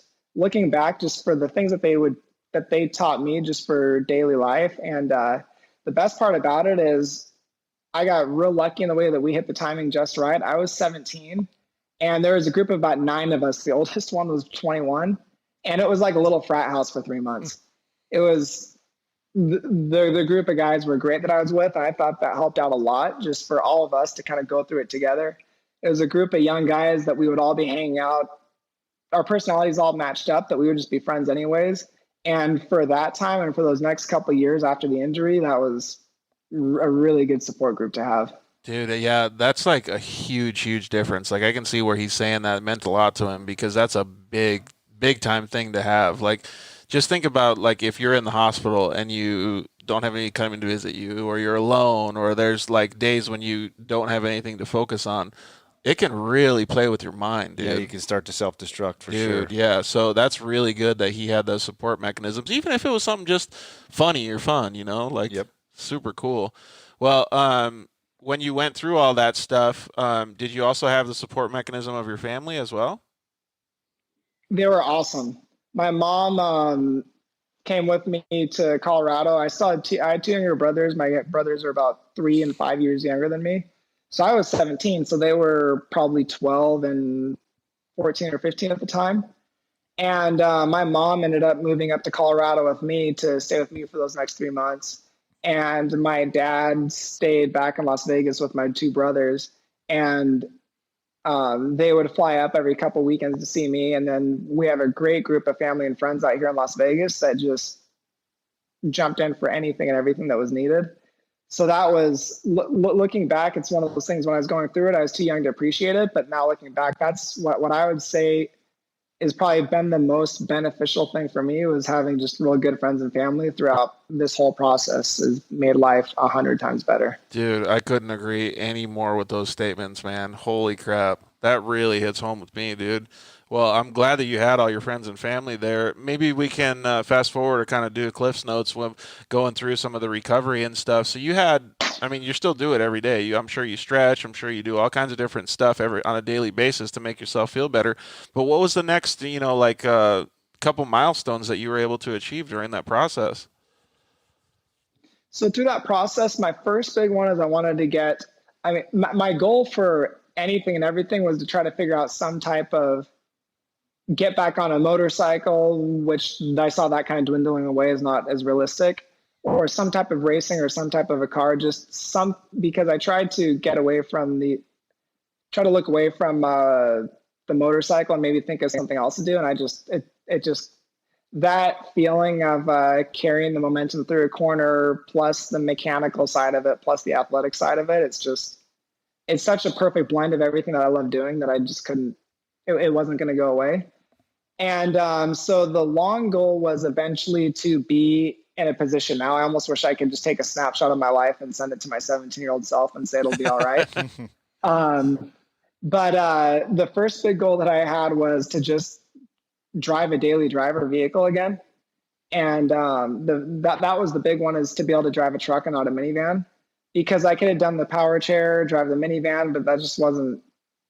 It just wasn't going to happen. So you already set lofty goals for just little shit, dude. Mm-hmm. Yeah. So he wasn't ready for soccer mom yet. Nope. No, I wasn't ready for that. Because I wanted something I could at least maybe take in the desert or something like that to just get out. And so my truck and my seat in my truck will come out at a 90-degree angle and lower all the way about the size of my chair. My goal for, I'd say, the first 6 months when I got home was just to try to figure out how to get myself from my chair onto the couch. And so all of my physical therapy and everything was based around that. And I was able to get my driver's license again, probably about a year and a half after my injury. And then I had a Silverado that I was driving. So I was really happy with that. And that was the big milestone. And then I'd say after that was to try to figure out how to live as independently as I could. Because when I got hurt, I was 17, and that's when you just get your driver's license, you're getting ready to leave the house. And then a lot of my friends left to college. And I was looking at going to a college and didn't really know what to do. And I had a friend of mine that went up to Utah and was looking for a roommate. And just kind of on a whim, we said, hey, let's try this. But what I wanted to make sure to do is that I can make sure to be able to put myself into bed at night without having someone to be on schedule to come help me into bed, just things like that. And so that was my big goal before I left home. And that was about 2 years after the injury. And since then, college was a little bit more about living. I look back and it wasn't even so much about the grades. It was more about just trying to learn how to live independently. And it was a 4-year course that I look back at as trying to figure out how to just productively get through the day. And in that time, can you imagine the perspective that's teaching him, like the amount of life lessons that he learns in those short 4 years? Oh, totally. Well, even more than 4 years of college, but totally like preparing for that, like you just getting your independence, like, and it's totally crossing over to what you're doing right now. I guarantee you could probably build a Microsoft project schedule that is always pretty darn close, I would bet. Rivals no other. Yeah. Yeah, I can spend way too much time nerding out on the details on project in Excel. Yeah, I hear you. Did you go through college like having a good time though? Were you at least able to make the most of it, like mentally? Yeah, it was. I mean, I'm not going to say it was the typical college party experience, because it definitely got tough at times. But looking back, I made some great lifelong friends. But I was up at school in Utah where it was snowing, and so half the year just sucks.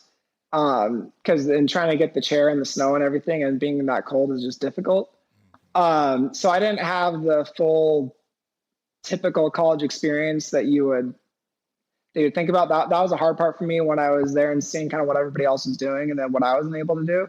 But then that said, I still had some great times and made some great friends and everything too. So there was definitely a balance in there. Yep. But it wasn't the fun party atmosphere, but it wasn't totally miserable either. It was there was a good balance of both. Yeah, and you got to focus on a couple different things. I mean, like that's why I'm telling you, like the mindset and the things that you learn through that process. Like, I mean, there was nights I guarantee that everybody's like, "You're going out, come on, James, let's go," and you're like, "Dude, I can't. Like, my body feels like shit, or I'm tired, or you got a long day, whatever it is." Mm-hmm. But it teaches you patience. It teaches you wherewithal to be able to understand the yes and no and what you're doing. It gives you this foundation that you don't even know what's happening at the moment. You're just pissed off because you're not going out. Mm-hmm. But then, like you said, now it's taught him so much. Yeah, it probably makes a lot of that mental part a little easier. You're obviously headstrong. Yeah, you know how to set goals and stick to them. Yeah, I'd say definitely. So sometimes wouldn't necessarily make it easier, but you've been there before, so you know how to handle it. Right, there you go. Where it's not so many new things. Sure. Yeah, that's a good point. We got a couple people chiming in too. Can you see that, Casey? Lita? He has my amazing nephew. James is a remarkable person. And then Caden Danbury says that he loves the whole Jaramillo family. Yeah, they're great. The Danburys are awesome too. Yeah, they gave me super good hospitality at the last Works races. Sarah even gave me an In-N-Out hamburger. No charge. I got to have an In-N-Out hamburger and an orange soda. I was in heaven, dude. Oh, good. All right, so you graduated with your degree. You got that out of the way. I'm sure you were pumped on that too, huh? How did that feel? Yeah, it felt real good, and during the time of it, it was a little anticlimactic because I left school I left in January, so I still had to go back and get my diploma and everything about 3 months later. But I was done with the classes by January. So it's funny, you just kind of leave and then you have to go back up and get your diploma. But it was a cool feeling to just go through that whole process and then just seal up that chapter and figure out what the rest of life was going to be like. You didn't feel like you were held up so much by school anymore. It's so funny to hear the story because, again, like everybody's injuries are different and stuff, but there's so many similarities. Like I said, fuck it, I'm not going to my graduation. I'm done. Like I finished my goal. I'll just wait till it gets mailed to me, and then I'm like off. Like I already started wanting to work and like doing all that stuff. So I totally agree with what you did. Yeah. You do graduation almost a little bit more for the pictures and for everybody else that we kind of all did it together. And that's most of what I remember from it. That's cool. And then where'd you go from there? And then I moved back to Las Vegas and then started working with the company that I'm with right now. Wow, and that's been cool. there for been doing the same thing for about 7 years. Awesome. Dude, that's really good. Yeah, it is. Yeah, so clearly you like what you're doing now. So when you got out of college, you started getting back to work, and you were like, okay, I got these couple things under my belt. I'm sure you started having ants in your pants and wanting to do something else and getting the itch to get back out there? Oh, completely. And then with the razor and everything, that started even a little before then. I got hurt right about when the Rhino came out. And it's just funny how the timing just hit technology just perfect, because I remember when the Rhino came out, my dad saw it and he thought that'd be something fun for us to do together. And so he got it and then just put like a regular set of hand controls on it. And this was before we just had no idea what this whole process was going to be. So now looking back, it was a stock Rhino, like a 2004, 2005, the blue one. And with just a standard daily driver set of hand controls on it. And I was so newly injured, not even really driving a car or anything then. Got in it and just couldn't really, I couldn't really drive it at all. But then it created a very, very, very fun toy for my dad, brothers, and some friends to drive around in. But then I had some friends like take me up in the hills in Las Vegas and things like that. So it was still for sure worth getting out, but it was just, I saw that for me to drive something, there was going to have to be a lot of work ahead in strength and then just like technology of areas that I didn't even know existed yet. So I drove that just a little bit. More was passenger in that than anything for a couple of years. And then a couple of years later, I started putting together a little pit bike because I was trying to ride a little pitster because you know Ricky James, right? Yeah, absolutely. Okay, so we were all injured about the same time, and seeing what he was doing on the bigger bike when he was more involved in that, I was thinking, okay, this might be a cool way to go. I for sure couldn't ride a big bike, but then I was thinking maybe a little 110 or something I could at least kind of putt around, set something up similar to his, and it's probably a good thing that it never worked because I never ended up riding it. We could never get it to start. It was one of those pitster Chinese bikes. And but what that did is nice. I had a friend of mine that was helping me do some welding and everything on it. And my dad's friend, Larry, that Shelby was talking about, called him just out of the blue one day. How are you guys doing? How's James doing? And he said, well, James is doing good. He's got this little motorcycle he's trying to make work and can't really get it figured out. And then he said, I'll bring it by the shop. And that's when Larry was racing with Menzies. So went down to Menzies' shop, and this was 2000, probably 9 or 10. And I was like a kid in the candy store seeing that place. It was unbelievable. But those guys all just jumped in on one of their. And you didn't know anything about off-road at the time, huh? I just knew from what I saw browsing around online, looking at what seemed like it would be cool to do one day. But I didn't know anything about the industry. I didn't know anything about how the vehicles were built. I didn't know anything. So when he says he was a kid in a candy store, he wasn't lying. Like the bright colors, big city kind of stuff. Like you go into a shop like that, being like a dude from the outside, I can guarantee his brain just started going bananas. Like literally the mind blown emoji. Like when he went into that place, especially when weeks before that, it felt like you dropped. Weeks before that, you were probably figuring out what you could bolt to your Rhino, and now you see this thing. You're like, what? Completely. Yeah, awesome. So we went in there, and then there was a guy, Ralph, that's helped him out for years. If anybody in the short course and desert knows Ralph Chadwick really well. And he came and just jumped in and said, yeah, what do you guys need? We'll help out. And we were looking at the pit bike, and then he just said, "Why? That's a terrible idea. Why would you do that?" There's these things called Razors that are coming out now, and I've heard good things about them. And that was right when the Razor S came out, the 800, the long travel one. And so then a couple months later, my dad ended up getting one of those, and we tried setting one of those up. And what Ralph ended up doing with us is set up with a Howe hydraulic power steering system, kind of like what you do out of a buggy. Yep. So set it up like the old style 16 cars with the hydraulic steering and everything on it, the hydraulic assist. And we got that going. We could get it just close enough to how right we wanted it to be. But to get just enough assistance, we had to put a really light torsion bar in it, and then it made the steering flutter and chatter really bad. So we could never quite figure that out. But then we make it a little heavier, and I just couldn't figure out the right balance of steering wheel size versus the pressure that I need, and still doing a a typical daily driver hand control setup was just too loose.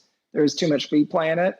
But so throughout kind of those college years, when I come back home to Las Vegas, that's what I go on rides with friends and things like that. We'd go out to Gene where they do the Mint 400 course and just always kind of tweak with it and play with it. And what that was so therapeutic for was just getting back out with friends again, doing something that we were talking about that we enjoyed talking about. Yeah, just like right now, your chatting mind right. about race cars. I mean, completely. You could do it all day. Yeah. And just having that back in life was huge. And about a year after I came home from college, we went to my uncle. We were up in Utah, and it was just Thanksgiving, and we went to go browse around, kick tires around to kill some time. And that was when the Arctic Cat, those Wildcats just came out. Yep. Went into a dealership there, and we're just looking at them, talking with the guys. And it's funny the evolution of these UTVs, because I remember that Wildcat when that came out, it looked like a big sand car, and now it looks like a little toy compared to everything else that's out. Yeah, exactly. But it was that DNP Performance up in Utah, and Dean Bullock that's been running their race team and stuff forever. I got to chatting with him, and then he just immediately wanted to jump in as we got talking and said, "Hey, well, whatever you need to do, we can probably make it work." And his experience was all in the King of the Hammers, the 4400 stuff. So long story short, ended up selling the Razor to a guy that was also in a chair. So it was cool to see the car go to good use. Oh, rad. And then just start with a fresh platform. And he ended up putting a full hydraulic system on it, like what they used to use back in the day on the rock buggies. And what was a total game changer on that, I was able to get the steering assistance to actually drive the car like I need. But I don't know if you've ever had any experience in rock crawlers, is they don't have a center. So I was driving this car for a couple of years, and you come out of a corner and because I have to have my hand fixed in one location on the wheel because I don't have any grip. So my hands are stuck on these tri-pins. So it's 2 pins that grab my wrist, one pin I'll wrap my fingers around. So my hand's in the fixed spot on the wheel, but I'd come into a corner with, say, my hands at 6 o'clock. All of a sudden I come out of the corner, and then my hand's at like 9 o'clock. And then I hit the next jump, and my hand's at 2 o'clock, all while I'm still going straight. So you're always trying to chase the car, especially like jumping in the rhythm sections and the works races and stuff. It was just, it was tricky. And I remember that seems gnarly. Do you understand that? Oh yeah, totally. As I don't really get that. Like, why wouldn't it have a center? Well, it's probably like driving a car with too much toe out. Like it's just flying all over. Because there's no there's no mechanical link to the wheel. Right. Because once we got mechanical link to the wheel, then we couldn't have it. There'd be too much resistance on it. So there was no steering shaft on the car. It was like an orbital valve that went straight to a hydraulic ram, and it just drove off of fluid. Right. So just like a tractor, basically. Yeah, that makes sense. I see where you're going. Yeah, so it's kind of like driving a loader. Yeah. So it's all you to get it to keep that center instead of a mechanical help. Like you're saying. Exactly. Yeah, yep. Yeah, but in a race situation, there's no way you can do that. That was tough, obviously. Yeah, I learned that in a couple of works races. So I did a works racing for probably about a year and a half with that, and that at least kind of got me able to get out there. Dude, but I remember my whole goal was it was cool to just get back involved in it. And I remember my whole goal was I did not want to be double lapped. But so I'd always make sure to give everybody There's some another good goal. room off to the Dude, side that of me. mindset is That's what I'm saying. There's another goal. I love it. Hey, we had a couple of people chime in real quick too. Caden Danbury. Oh, no, we already said Caden's. But Devin Smith chimed in and said, are we going to go to Glen Helen this year? And he also said, how do those Wildcats do on single tracks? But there looks like there's a laugh with it, so maybe he's being a smart aleck. Oh, is he throwing a little jab at James? Yeah, that's I made an accident of trying to follow him on a trail ride one day, and this is about a 3-hour long story, so I'm not even going to start digging too far into this one. But I learned that the Wildcat doesn't do good on a single track, and it was right when they were starting to get hot in Vegas. And I took the car on its side, and they didn't know I was behind me or that I was behind them, so they lost me for about 3 hours. No. Oh, and with the heat and everything coming up, that was a whole, long story short, ended up in the hospital, but we're all okay now. And I'll have to tell you that one at the track once we see each other next time. Way to bring it up, Devin. Thanks for bringing up a sore subject, bro. Well, that's cool that you figured all that stuff out, man. I had no idea that the process was that, when you see your system, your setup now, you think like, okay, it took a lot of engineering to do this. But the trials and tribulations to get to that point, not being an engineer yourself and trying to figure it out, that's pretty freaking awesome. I almost think it ends up being better because it happens. I hate using this word. It happens like organically, right? It's just out of necessity. And then it just. Yeah, it was all R&D along the way with just kind of different people that were really smart in different areas. Right. We would drive it, make adjustments, overhaul a whole new system. Well, don't forget though, nobody's done this before. Yeah, right. Like this is completely new. And what I meant by that was, no disrespect to in the engineering field, but if you threw that at an engineer, think of the engineers, structural engineers you work with right now, and you're like, hey, I need to make this, this, and that. You'd never get anything. It would just be people arguing about things where you're like, just throw it on and let's try it and make it better each time. So cool. Exactly. And the way that this all works so well was I've got a couple really good friends of mine that we've just made through this whole process and that are, like my friend Blaine that lives out here in Las Vegas, a good childhood friend of mine that we used to ride motorcycles together. I have a good friend of mine, Johnny, out in Southern California, that's a beyond incredible machinist that's made most of this stuff on my car. We always joke with him that just looks like artwork when he's done with it. It's guys like that if you call an engineer and tell them that, hey, my hand just I'm not able to get the strength to the wheel, they're going to say, well, this should work and this is why this should work. But it takes a good friend that understands what I'm trying to get to. And if I say then it's not going to work, then they'll help work with me and they'll start playing with some out of the box ideas to make it work. Right. Dude, 100%. And that's been a huge part of this whole process. Those are some of the things that I really wanted to focus on during talking to you today is like, first of all, kudos to everybody that's helped. Kudos to you for doing all the research and all that stuff. But when I hear the story, and when we hear the end of your story and how much you motivate and are affecting people's lives in a positive way, it's because of all this stuff. It's because of those people that help you. It's because you see the value in a human being. And all of those things make so much of a difference in people's lives. Like, I know you want to get out on the track. I want to get on the track too. Casey wants to get, maybe we're not going to get on the track. Maybe we are going to get on the track. But it doesn't matter when you look back at it because all the stuff that you're doing and the way that you're affecting people is the most important part that you will remember at the end of your life. And that's awesome that you're doing it, dude. Oh, thanks. So no, that's been the big part of the whole journey, dude. It really is, though, too. And you have all these people that are helping you. We'll talk about a little bit about your setup now. So you have these evolutions of your different setup. I'm going to put some pictures on the screen so that some of our viewers that are looking at the video now can see some of the stuff that you've been through.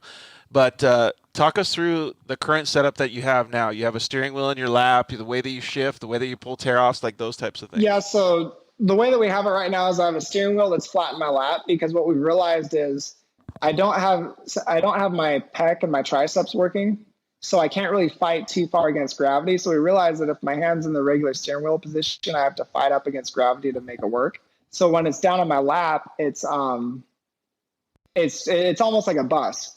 So it's a lot easier to keep my hand steady and I don't have to rest it as much.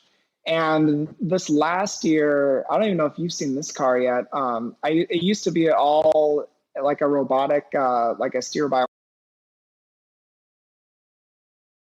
thing. And it helps a lot because I have a couple different maps on it that I'll have one for driving around the pits, just for when it's real slow and real tight. And like my maps 3 and 4 on it. And the last Phoenix race, I actually flipped it in the caution because they watered down the track too much. And I started off with too heavy of a map. So then in the caution, I had to take my hand off the wheel and then drop it down a map. And then it was way easier to do the tight corners. So like depending on my tires, tire pressure, and the track, I'll change it just a little bit. So that's been a game changer on my steering. That's been probably the biggest nut to crack, is try to figure out the steering. And it's just a whole issue of steering ratios, like how quick of a quickener versus how heavy is it going to make the steering feel. Because my thing is, I need to, being that I don't have all that strength to extend my arm, I try to keep my hand away from 12 o'clock on the wheel as much as I can. So I'm better off running a closer ratio steering and keeping it real close to me. So that's what we've been doing over the years, is trying to figure out the steering. And then the next big hurdle was the throttle brake.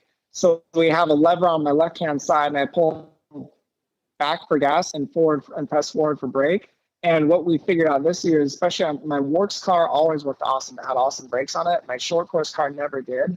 And I thought it was because the car wasn't getting the body roll to dive and to grip down on the front tires. But what we realized is that I was running probably just off of the way that we built the leverage points on the hand of where and it all happened within probably 2 inches of a difference of where my lever picked up on the master cylinder. I was running about double leverage on my works car versus my short course car. That makes a lot of sense. And my short course car, I mean, you could even see, because like I'd have to lock up the brakes in the air before I came into a corner to get the car to kind of chirp and slow down. So I couldn't really drag the brakes coming into a corner because I just couldn't slow down that quick.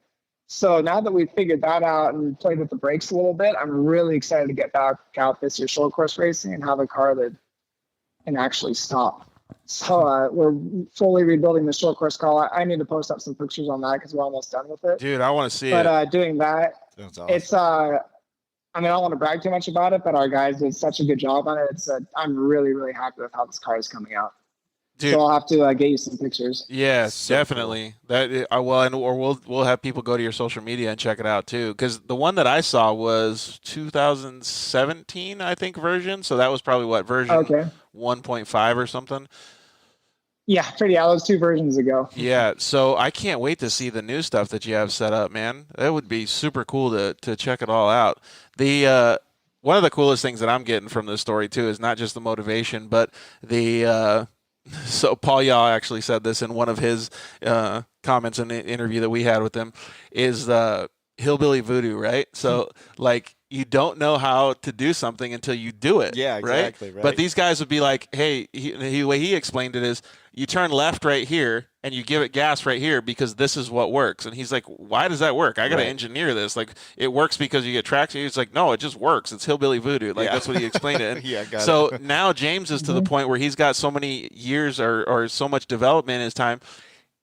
It actually works, but you can still reverse engineer it. Like, you can see all of the mechanical inputs and stuff, and now he can fine tune it. That's so cool. Yeah, and think how exciting it was to where, 10 minutes ago, you were talking about, oh, cool, we got this car that, we've adjusted it, adapted so I can drive it, but I can't center it without, killing myself all race. So, okay, if we just don't get lapped twice, we're good. That's a win, right? And then all of a sudden, you guys put your heads to this. It's like, all right, now we get in the car and we're like, we could do this. Yeah. That's so cool. Yeah, that's what I'm really excited about this year is I feel like I finally, because before I was trying to make what I figured should feel right, because my whole goal is to try to make it like a motorcycle again, where I could have something that will just go on. I could click my brain off and just drive off of the feel of the car, kind of like on a motorcycle. Yep.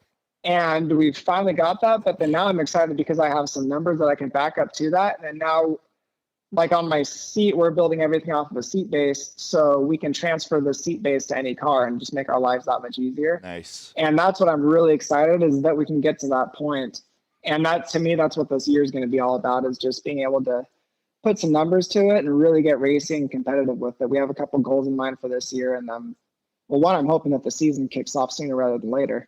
But it's going to be fun to have some racy goals, not necessarily don't get lapped goals. So I'm looking forward to it. That's awesome. That's exactly what you're saying. Yeah, like I love it. The evolution of his goals, man. Totally. Hey, have you ever heard of a guy named Mario Bonfante? I've seen his work a little bit.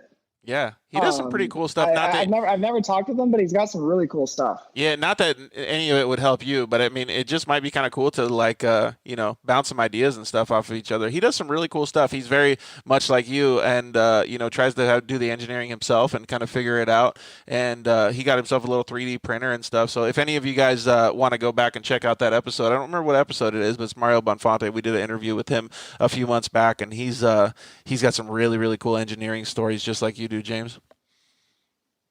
Okay, yeah, I'll have to go look at his stuff because I've seen a little bit what he's done. He gets real detail with all the machining and everything, so it's pretty cool to see. Yeah, but the coolest part that I think is the like-mindedness that you guys both have is like, how is this going to work for me? How is this going to help other people? Like, he's gone through the same steps as you, and like now you're talking about how you can transfer it into other cars. Well, in my mind, I see him being like, okay, now I got this figured out for me. Why can't this work for that guy? Yeah, there you go. You know what I mean? Like, Sure. He can just be like, oh, when a guy in a wheelchair comes up to the races and says, Mom, look at this. Like, do you think I could do this racing in a wheelchair? Yeah. James would just go, yeah, give me a call on Monday. Yeah. I'll sit you right in here and we'll do it. Yep. Yeah, exactly. And that's what's been cool about this is I can see, because I've had to go so detailed to figure out what works for me that for someone else, every injury is so unique that I feel like I've had to go so deep with mine that someone else can take bits and pieces from it and use what works for them. Exactly. Either whether it's the seating or the steering or the brake. And got a friend of mine out here that's helped me for years. He has a company. It's called Ironborn Engineering. And he's pretty much has like replicas available of what we do for people. And I haven't seen one go as far as what we did, but just to get people out and about where I can help direct someone, but I can't necessarily build it, but he can actually build it for other people. So it's cool to see kind of that dynamic come into play so we can get these things in more people's hands. That is so cool. And it goes back to what you said too. Like if you had just taken an engineer and said, I need this, none of this would ever came to fruition. Mm-hmm. You know what I mean? Like he spent so much time, effort, and mind to be able to put together what he wants to do to achieve his goals. And it was all out of necessity, right? Mm-hmm. But necessity is the mother of invention, man. Mm-hmm, and look how many people this is going to help. He doesn't even know how many people it's going to help. But I guarantee you, when he gets this thing, well, we won't call it perfected because it'll never be perfected. But when it gets to a point that somebody comes up to him and asks him, oh, my God, it's going to be such a good feeling for him. He's going to go, you know what? If I never win a race, if I don't achieve my goals, this was worth it.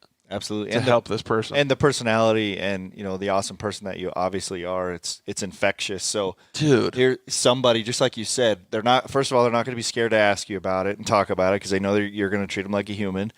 And you're not, you're going to say, hey, we can do this. Yep. Here's how I fought through this. You can do this too. Yeah, I think it speaks pretty loud, probably louder than you think. Much louder. And I appreciate that. Yep, it's cool. But we do want you to do well at the races. That's for sure. So yeah, absolutely. I know that's our goal this year. I feel like because we're starting to get there, starting to make sense. It's starting to make sense. And at Reno last year, I had about probably 2 or 3 laps until I blew a couple corners that I was running in within the top 5 pace for just a little bit, and that shocked me that we could do that. So that's our goal for this year. I finished up 9th in points in short course, and Warks is tough for me because it's just so much pounding. It's a lot of fun, but I realize I can do much better if I can finesse a car versus just hold on for the beating. So I'll go to Warks for my friends and race with friends, but then short course is where I really feel like I could make it somewhat competitive. And end up finishing 9th in points. So I told our guys this year our goal is try to finish off the year 5th in points. And I can't necessarily do it off of speed just yet, but I think we can do it off of consistency. But I would like to just crack at least one top 5 before the year ends and then finish off the whole year still having a good time and looking forward to doing it the next year. So that's our little 3-point goal for this year, and we're looking forward to it. Dude, that mindset's amazing. Like, I love to hear that stuff. And obviously, we would all like to win, right? But just having that understanding of what, dude, he's out there competing against dudes that are completely able-bodied athletes. Like, these guys are like, I don't know if you want to call the off-road guys finely tuned machines like an Ironman or Lance Armstrong, but these guys are badass drivers at the top of their game, like the fastest guys in short course racing, and he's going to try to get in the top 5 of those guys. That's fucking awesome. I can't wait to fast forward and hear the success story. I've already pumped. Dude, me too. I hope that one happens. That was a little lofty, but at least it's something that we can kind of start making a plan for. Absolutely. I think that could totally happen. Figure with the right, got a couple friends of mine that have helped a lot with the driving coaching side of things, been working with the trainer on the workout side of things, and between the simulator, getting the car working right and everything, I think we can do it. So that's our plan for this year. Absolutely. It's like you always say, you can't eat the elephant, in one shot, and you're breaking it down just like you would break your project down into milestones. It's so awesome. Like the parallel to what we do daily. I'm just like, it's exactly what you would do. I'm having a problem with a vendor, except he's like, okay, I need to get another 10th out of this, and I need to make it easier to, use my muscles for that. So you're just going to cross off each thing till you get there. And I'm so pumped. Can you imagine when he goes to therapy or whatever, like they're like, hey, like make sure that you can lift your arm. Like, he's like, no, I need to do it like this, like so I can steer, make it stronger this way. Right. Well, it's funny you say that because that's the girl that I found at the gym because I always used to run my own workout program, and then just realized I need someone that knows more about the body than I do. So I found there's a girl at the gym that I've been working out with for the last year or so, and she's one of the personal trainers there. And actually, just right when we checked in earlier, I was just finishing up since we can't go anywhere, the gym's closed, we had a FaceTime call going. But I give her videos of in the car.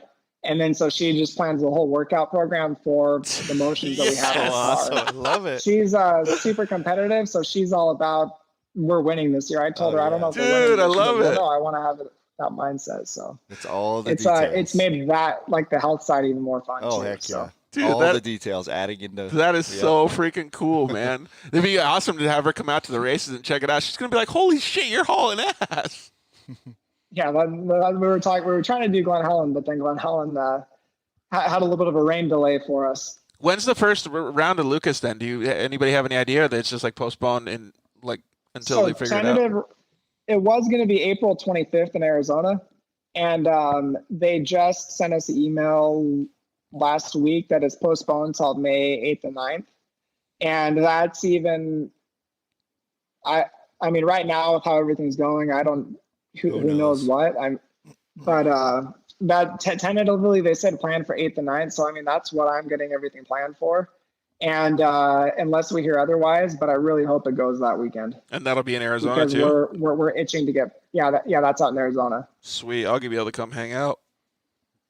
Yeah, that's one of my favorite. Actually, that's probably my favorite place to race. It's a good pit setup. I like when the track drives in. It's a good track. That new track that Kyle LeDuc's doing has 4 right-hand turns and 1 left-hand turn. Have you seen it? No, I haven't yet. I saw a little bit of the layout when he was building it, but the 4 rights are going to be different because everything's so left that we're used to doing. Yeah, it's got a little split lane and stuff. It looks super cool. Like, I can't wait to see it. Like, I would like to get out there and try it. Your favorite split lanes? Yeah, I don't know about the whole split lane thing, but actually, when we were doing the come drive our. Go ahead, sorry. When we were doing the short course thing, when I first started racing, they had split lanes at Wild Horse, and they were actually kind of cool because there would be one weekend that the inside split lane was faster and the outside split lane was faster the next weekend, so it actually worked out pretty good, but it still wasn't my favorite part of the track. My favorite part of the track was the big step up. Of course. Oh, yeah, how was that big step up? Was that a pretty risky one to try, or was it pretty good on the We could never get over it all the way, like in the Razor. Like, you needed an SR1 to totally grease it, but like I tried it a few times, like going way outside in the Razor, and I may as well have just broken my back again because it hurt so bad. Like you land. Yeah, looking at that. Dude, you land and that's what it looks like. You bounce and you knock the wind out of yourself. It was just, but it was fun. Like it was like hucking a side by side pretty far, but I mean, it was definitely was not worth it. So, but I will tell you though that there was a separator because there was a couple dudes in razors that were doing it, and they got disqualified because we knew they were cheating. Yeah, exactly. Yeah, that one makes it pretty obvious. You'll have to come out and take us in the general on the track walk and show us all the good lines. Ooh, I would love to do that. That'd be pretty fun. Yeah, that would be super cool. And well, I'll bring out the unicorn too, or maybe the pit bike or something, and just awesome. Go have some fun. I think it'd be cool to come out there and just hang out with everybody. Now that I'm taking pictures instead of racing, I'm the whatever video guy instead, so I can come hang out with all you guys. Yeah. No, that'll be fun. Now with everybody inside this much, I'm just looking forward to the barbecues and to hang out with everybody once this all blows over. How is everything up there? In Las Vegas, all the restaurants, everything's closed down. So they're pretty strict on keeping people in. Our field guys are working because it's considered essential business since we do so much on the infrastructure side of things.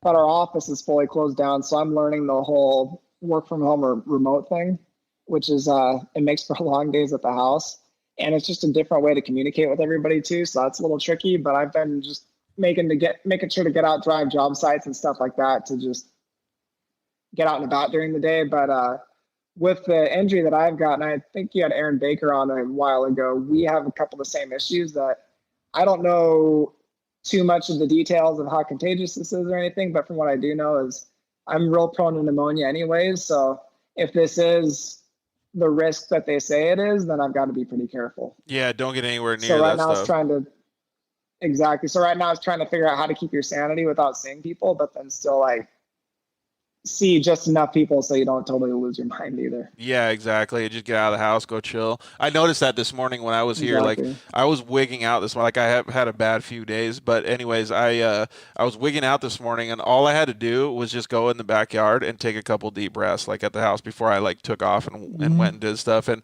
like once I did that, I was like, God, like my mentality would have never been like that before I got hurt. Like this past year, like I would have been like just so hard on myself, right? But now I'm like taking a couple deep breaths and I'm like, fucking A, man, this is actually not that bad. Like I feel good now. Like this is pretty awesome. Right. Get some sun and open up the eyes. And, like keep it simple. Yep. Keep it simple, stupid. Like what that whole mentality. Like I couldn't believe it. And I was like, oh, okay, well, I'll be good for the rest of the day now. Like took a couple deep breaths. That's good. Got some fresh air. Yeah, fresh air does a lot. And then between the fresh air and then I talked to our guys, we're gonna go do a little work on the car tomorrow afternoon. So that'll be a good little a good little change of pace. Yeah. There you go, man. Look, have stuff to look forward to. Always the goals and things to be motivated by. Well, what do you got? We're going to ask you some rapid fire questions in just a second here. But so you got on your roster, you have like your milestone goals in the near future are to obviously be top 5 at the end of the year in Lucas. You want to obviously race well and be competitive throughout the series. But what are some a little bit longer goals that you have? Do you have any goals that you want to do? Different things at work? Do you want to be a champion? Like maybe in the next 5 years, what do you want to look forward to? I'd say next 5 years, I'm real happy with work and how our business is going right now, but I'd like to make sure that we're a business that can be around for the long term, because in construction, it gets so fluid. I mean, you have a little bit change in the market and then all of a sudden you're disappeared. We've got such a great group of people with us. And I genuinely enjoy my Mondays. I really enjoy what I do and who I do it with. And I want to make sure that we're a rock solid enough company to keep that foundation around for a long time and just to provide a good livelihood for all of us. So on my business, that's, I'd say my top goal, and that's a 5-year plus goal. And in the racing, I'd like to make sure it's something that I still have fun doing, to make sure it's to go out with my dad to have a good time with it. Don't take it too serious to where I burn myself out and then burn other people out around me, but to still be, it loses a lot of fun if you're not progressing. So I want to make sure to keep progressing to it, and then just every year just regroup and set a new set of goals. So it's something that I'd like to have it be a part of my life for the next easily 5+ years as well. I think the progression level, the stuff that he's talking about, I think that's going to find its way because he's going to progress himself no matter what, right? Like he's always got a forward-thinking mentality. Right. But I think what he's going to find is that it's going to progress differently in the next couple of years because people are going to start asking him, and then he's going to start helping people and seeing their progression. Yep. And seeing their progression is going to give him gratitude. And all of a sudden, all these different things are going to be happening where a lot of stuff that he didn't even know is going to start clicking, and it's just going to make for a whole better situation. I think it's going to be sweet. Yep.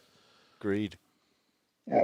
I feel like we did a lot of the hard work to kind of push it, and I feel like what's coming up now is going to be just finally being able to reap the rewards of the last couple of years. Dude, big time. Well, that's a lot of work to put in, man, but kudos to you for doing all that stuff. Well, everybody can get a hold of you on Instagram. I think it's j.jaramillo939. Yes. Yeah, so hit him up on Instagram or go to the Dirt Life Show's Instagram, and you can hit him up through there. We posted a bunch of stuff on him today and the last couple of days. All right, James, we're going to go I know what number 2 is already. I'm just telling I kind of feel like I know what number 1 is, too, because he didn't like the works racing because it beat him up too much, and I feel like so. Yeah, finesse. Oh, wait, so I have a question for you before you get into this. So you said you like your Mondays at work. What about Taco Tuesdays? Yeah. Taco Tuesdays are really good, too. And I do appreciate a really good taco. All right. We've got a couple really good spots here. That's where number 2 is going. Yeah, exactly. And you'll have to remind me to share the Monday Shark with you because you're the Monday Shark. I got a couple other buddies that are the Monday Sharks too. Really? Kevin Burnett's the Monday Shark too. I'll share it with you. You'll get a laugh out of it. Oh, good. Well, Shelby Anderson said that since we're talking about tacos, that we need to go to Abuelo's. No, Anchos. Anchos, that's what it was. Yeah. Anchos. That was going to be number 2. Anchos is really good. Yeah, that's what it was. So that's going to be number 2. Now that she told me about that, I'm like, God, I got to get to Riverside like ASAP. I hope our little guy's open tonight on my way home. Yeah, you got to get some tacos. Yeah. So funny story about the tacos too, though. So like all the restaurants in Arizona are shut down except for some of them. You can go in and get takeout or drive-through or whatever. But there's a couple taco trucks that are pretty close to like where we are that we can still stop by. Like, so they're still servicing like. Oh, good. Dude. They're raking it in too. Yeah. Not only are they raking it in, they're like I'm like their number 1 customer. Yeah, right. Yeah, they're smart right now. Yeah, and they're a lifesaver for you guys too. Totally. All right, Case, you go first then. Roxon or Tomac? Oh, I'd say Roxon. I like watching him ride. See, I knew he wasn't going to pick Tomac just because I like Roxon's style a lot. He is. He's finesse. Yeah, he's Tomac's the gorilla pushing through the work series. Yeah. Yep. All right, favorite food? Anchos. Favorite food? I'd say you can't go wrong with either really good Mexican or really good sushi. One of the others. Ooh, sushi's pretty just good. As good. Didn't we have somebody pick sushi before too? We did. I think it might have been Westfall. Yeah. So Scuba Steve. Well, I thought he picked pizza. Oh, he did. My bad. Okay, iPhone or Android? iPhone. Yep. That's a profiling question. The Android guys will ruin your group message. See? Everybody's all blue and there's one Android guy and goes green. Every time. They blow you out. My brother-in-law, Brian. That's like the guy. That's like the dude that's always on. Everybody's like, yes, we got a good start. Nobody's crashing. And then the dude crashes on the first lap and like totally Android guy. Well, then you're like, oh, now we need a third-party platform. Yeah. So now we're going to WhatsApp or whatever. Exactly. Yeah, exactly. All right, favorite soda. Favorite soda. I like the. You guys have that Topo Chico sparkling water? It's like a Mexican just soda water. Really? Pretty bland, but it's like the most carbonated thing that you'll ever have. I swear it makes you sneeze after you drink it. Really? But it's kind of tough to find. Yeah, it's big in Texas and Mexico. Dude, all right, keep that. When I can find it, that's my favorite. Keep that on the front of your brain though, because like Jessy Nelson's parents love that those soda water things. Those cans. Like she gave one to me and I thought it was decent, but it's not my favorite. Like I'm addicted to orange soda now after I hit my head, but they would probably get down on that. So maybe bring some to the next works race that you go to and share it with them. Okay, definitely will. Awesome. Okay, most memorable race. I'd say it was my first short course regional race. It was in Elsinore, and it was Shelby and Hot Rod came out to help me with it. And I remember I had a little moment when I was driving back to the truck, and it just felt like it filled in everything that I was missing from motocross. The driving style was the same things that I loved about riding motocross versus even desert riding. And I remember I was driving back to the truck. It was before everybody got back from the pits. And actually Danbury's were there too, I believe. And I just had this little moment that I just felt like that gave me everything back that I was looking for. And that was a really cool experience. Dude, I had one of those same awesome. moments. Like, I really miss that Elsinore track. Like, I wish that something could come back with that place, because it was, that was a fun one. In my mind, it was one of the funnest track that you go to, because it was so much more motocrossy. Like, there was like a step on to like this tabletop, and like there was all kinds of fun stuff that you could do in a side-by-side. I mean, I had some pretty nasty incidents there, but I just love that place, man. It was so cool. And I agree with James, what he's saying. Like, it really does bring back that whole motocross aesthetic. Most memorable, favorite flavor of ice cream? Mint chocolate chip. Oh, you're going. Nice. I think we had somebody say that too. M&M's or Skittles? M&M's. Oh, you're going M&M's, huh? Even though the Vegas my heat dad will does melt the. Oh no, well for sure. My dad does the peanut M&Ms, so he's kind of known at the races now. He has the peanut M&Ms in the freezer, so people always come stop by the pits and they get a little minute. Sounds like chat with him and peanut M&Ms. Your pops are the peanut M&M guys? Oh yeah, he loves those. They're such a classic, right? They just work. Unless you can't have peanuts. They really do. Yeah. Unless you can't have peanuts. I would way rather have the peanut. Have you had the peanut butter ones? They're not as good. Not a big fan. Yeah, I'm not a big fan either. And shout out to Jim Peck, man. We hope you're feeling pretty good today, bud. All right, dogs or cats? Oh, dogs for sure. Same. Burrito or taco? Taco. You want taco? What's the favorite taco, man? I got to know.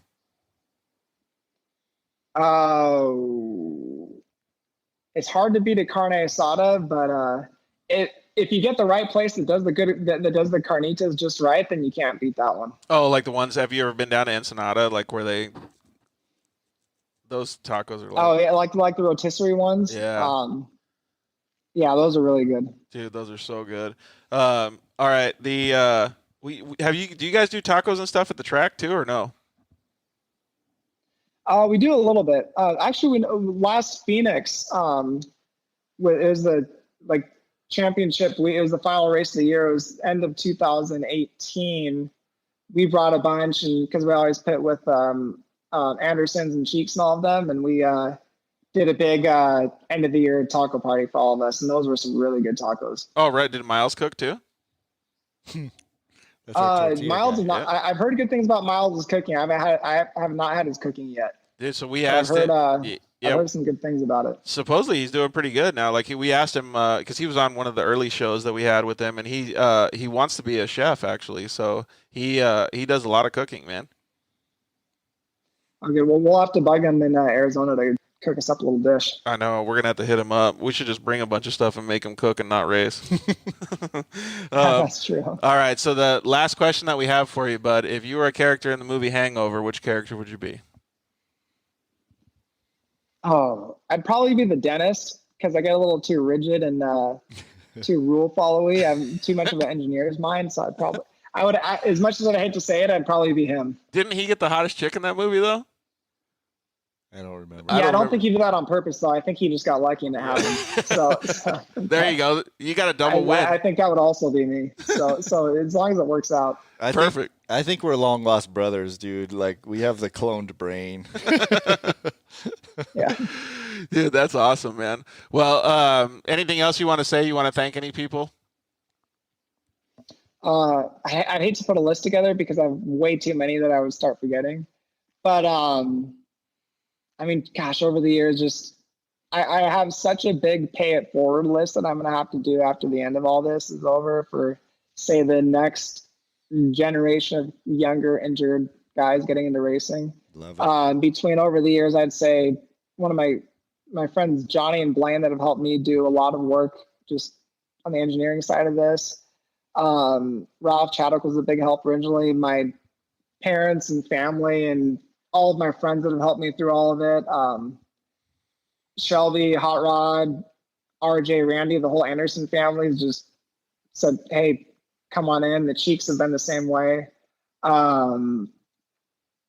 gosh, really, it's been the most unbelievable community that I could probably start naming off names for the next 5 minutes, not even get anybody. So, and not even get everybody. And that's been the coolest part for me in this whole process, is to just be involved with all the good lifelong friends that I've made along the way. So he's really humble when he says all that stuff, right? But you realize that these people wouldn't be helping him unless they really genuinely admired and understand like who he is as a person. Like that should be well understood, that those people aren't helping you for no reason, dude. They're helping you because you're a good dude. They're helping you because they want to see you succeed, and they're helping you because you're giving back to them what they want to feel. They feel like they're getting motivation. They feel like they're getting,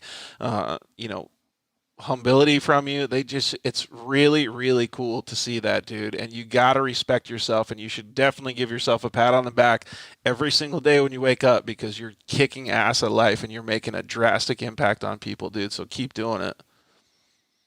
Oh, thanks. Yeah, no, it's been cool. Even some local guys out here, a good friend of mine, Spencer, that's helped me with the driving coaching, and just guys at work and that have helped on the late night mechanic sessions and everything. It's just been a cool process. Dude, well, thank you very much for taking the time to join us, James. We really appreciate it, dude. We hope everybody enjoyed hearing James's story. We know we did. I'm going to definitely wake up with some serious motivation tomorrow. I'm just pissed off that this stupid coronavirus is fucking everything up. Yeah, I'm ready to get outside. So Totally. Well, tomorrow is Taco Tuesday, at least. Yeah, and we got the taco truck So you down get the to road. wake up to that. Yep. All right. Well, thank you very much for all the motivation, James. We really appreciate you staying up with us and sharing your story with our audience, dude. You're an awesome human being. oh, thank you. Appreciate you guys. All right, man. Well, I don't know if we'll see you at the works races because it'll be a little while, but hopefully Lucas has a race coming up here and we can see you and hang out.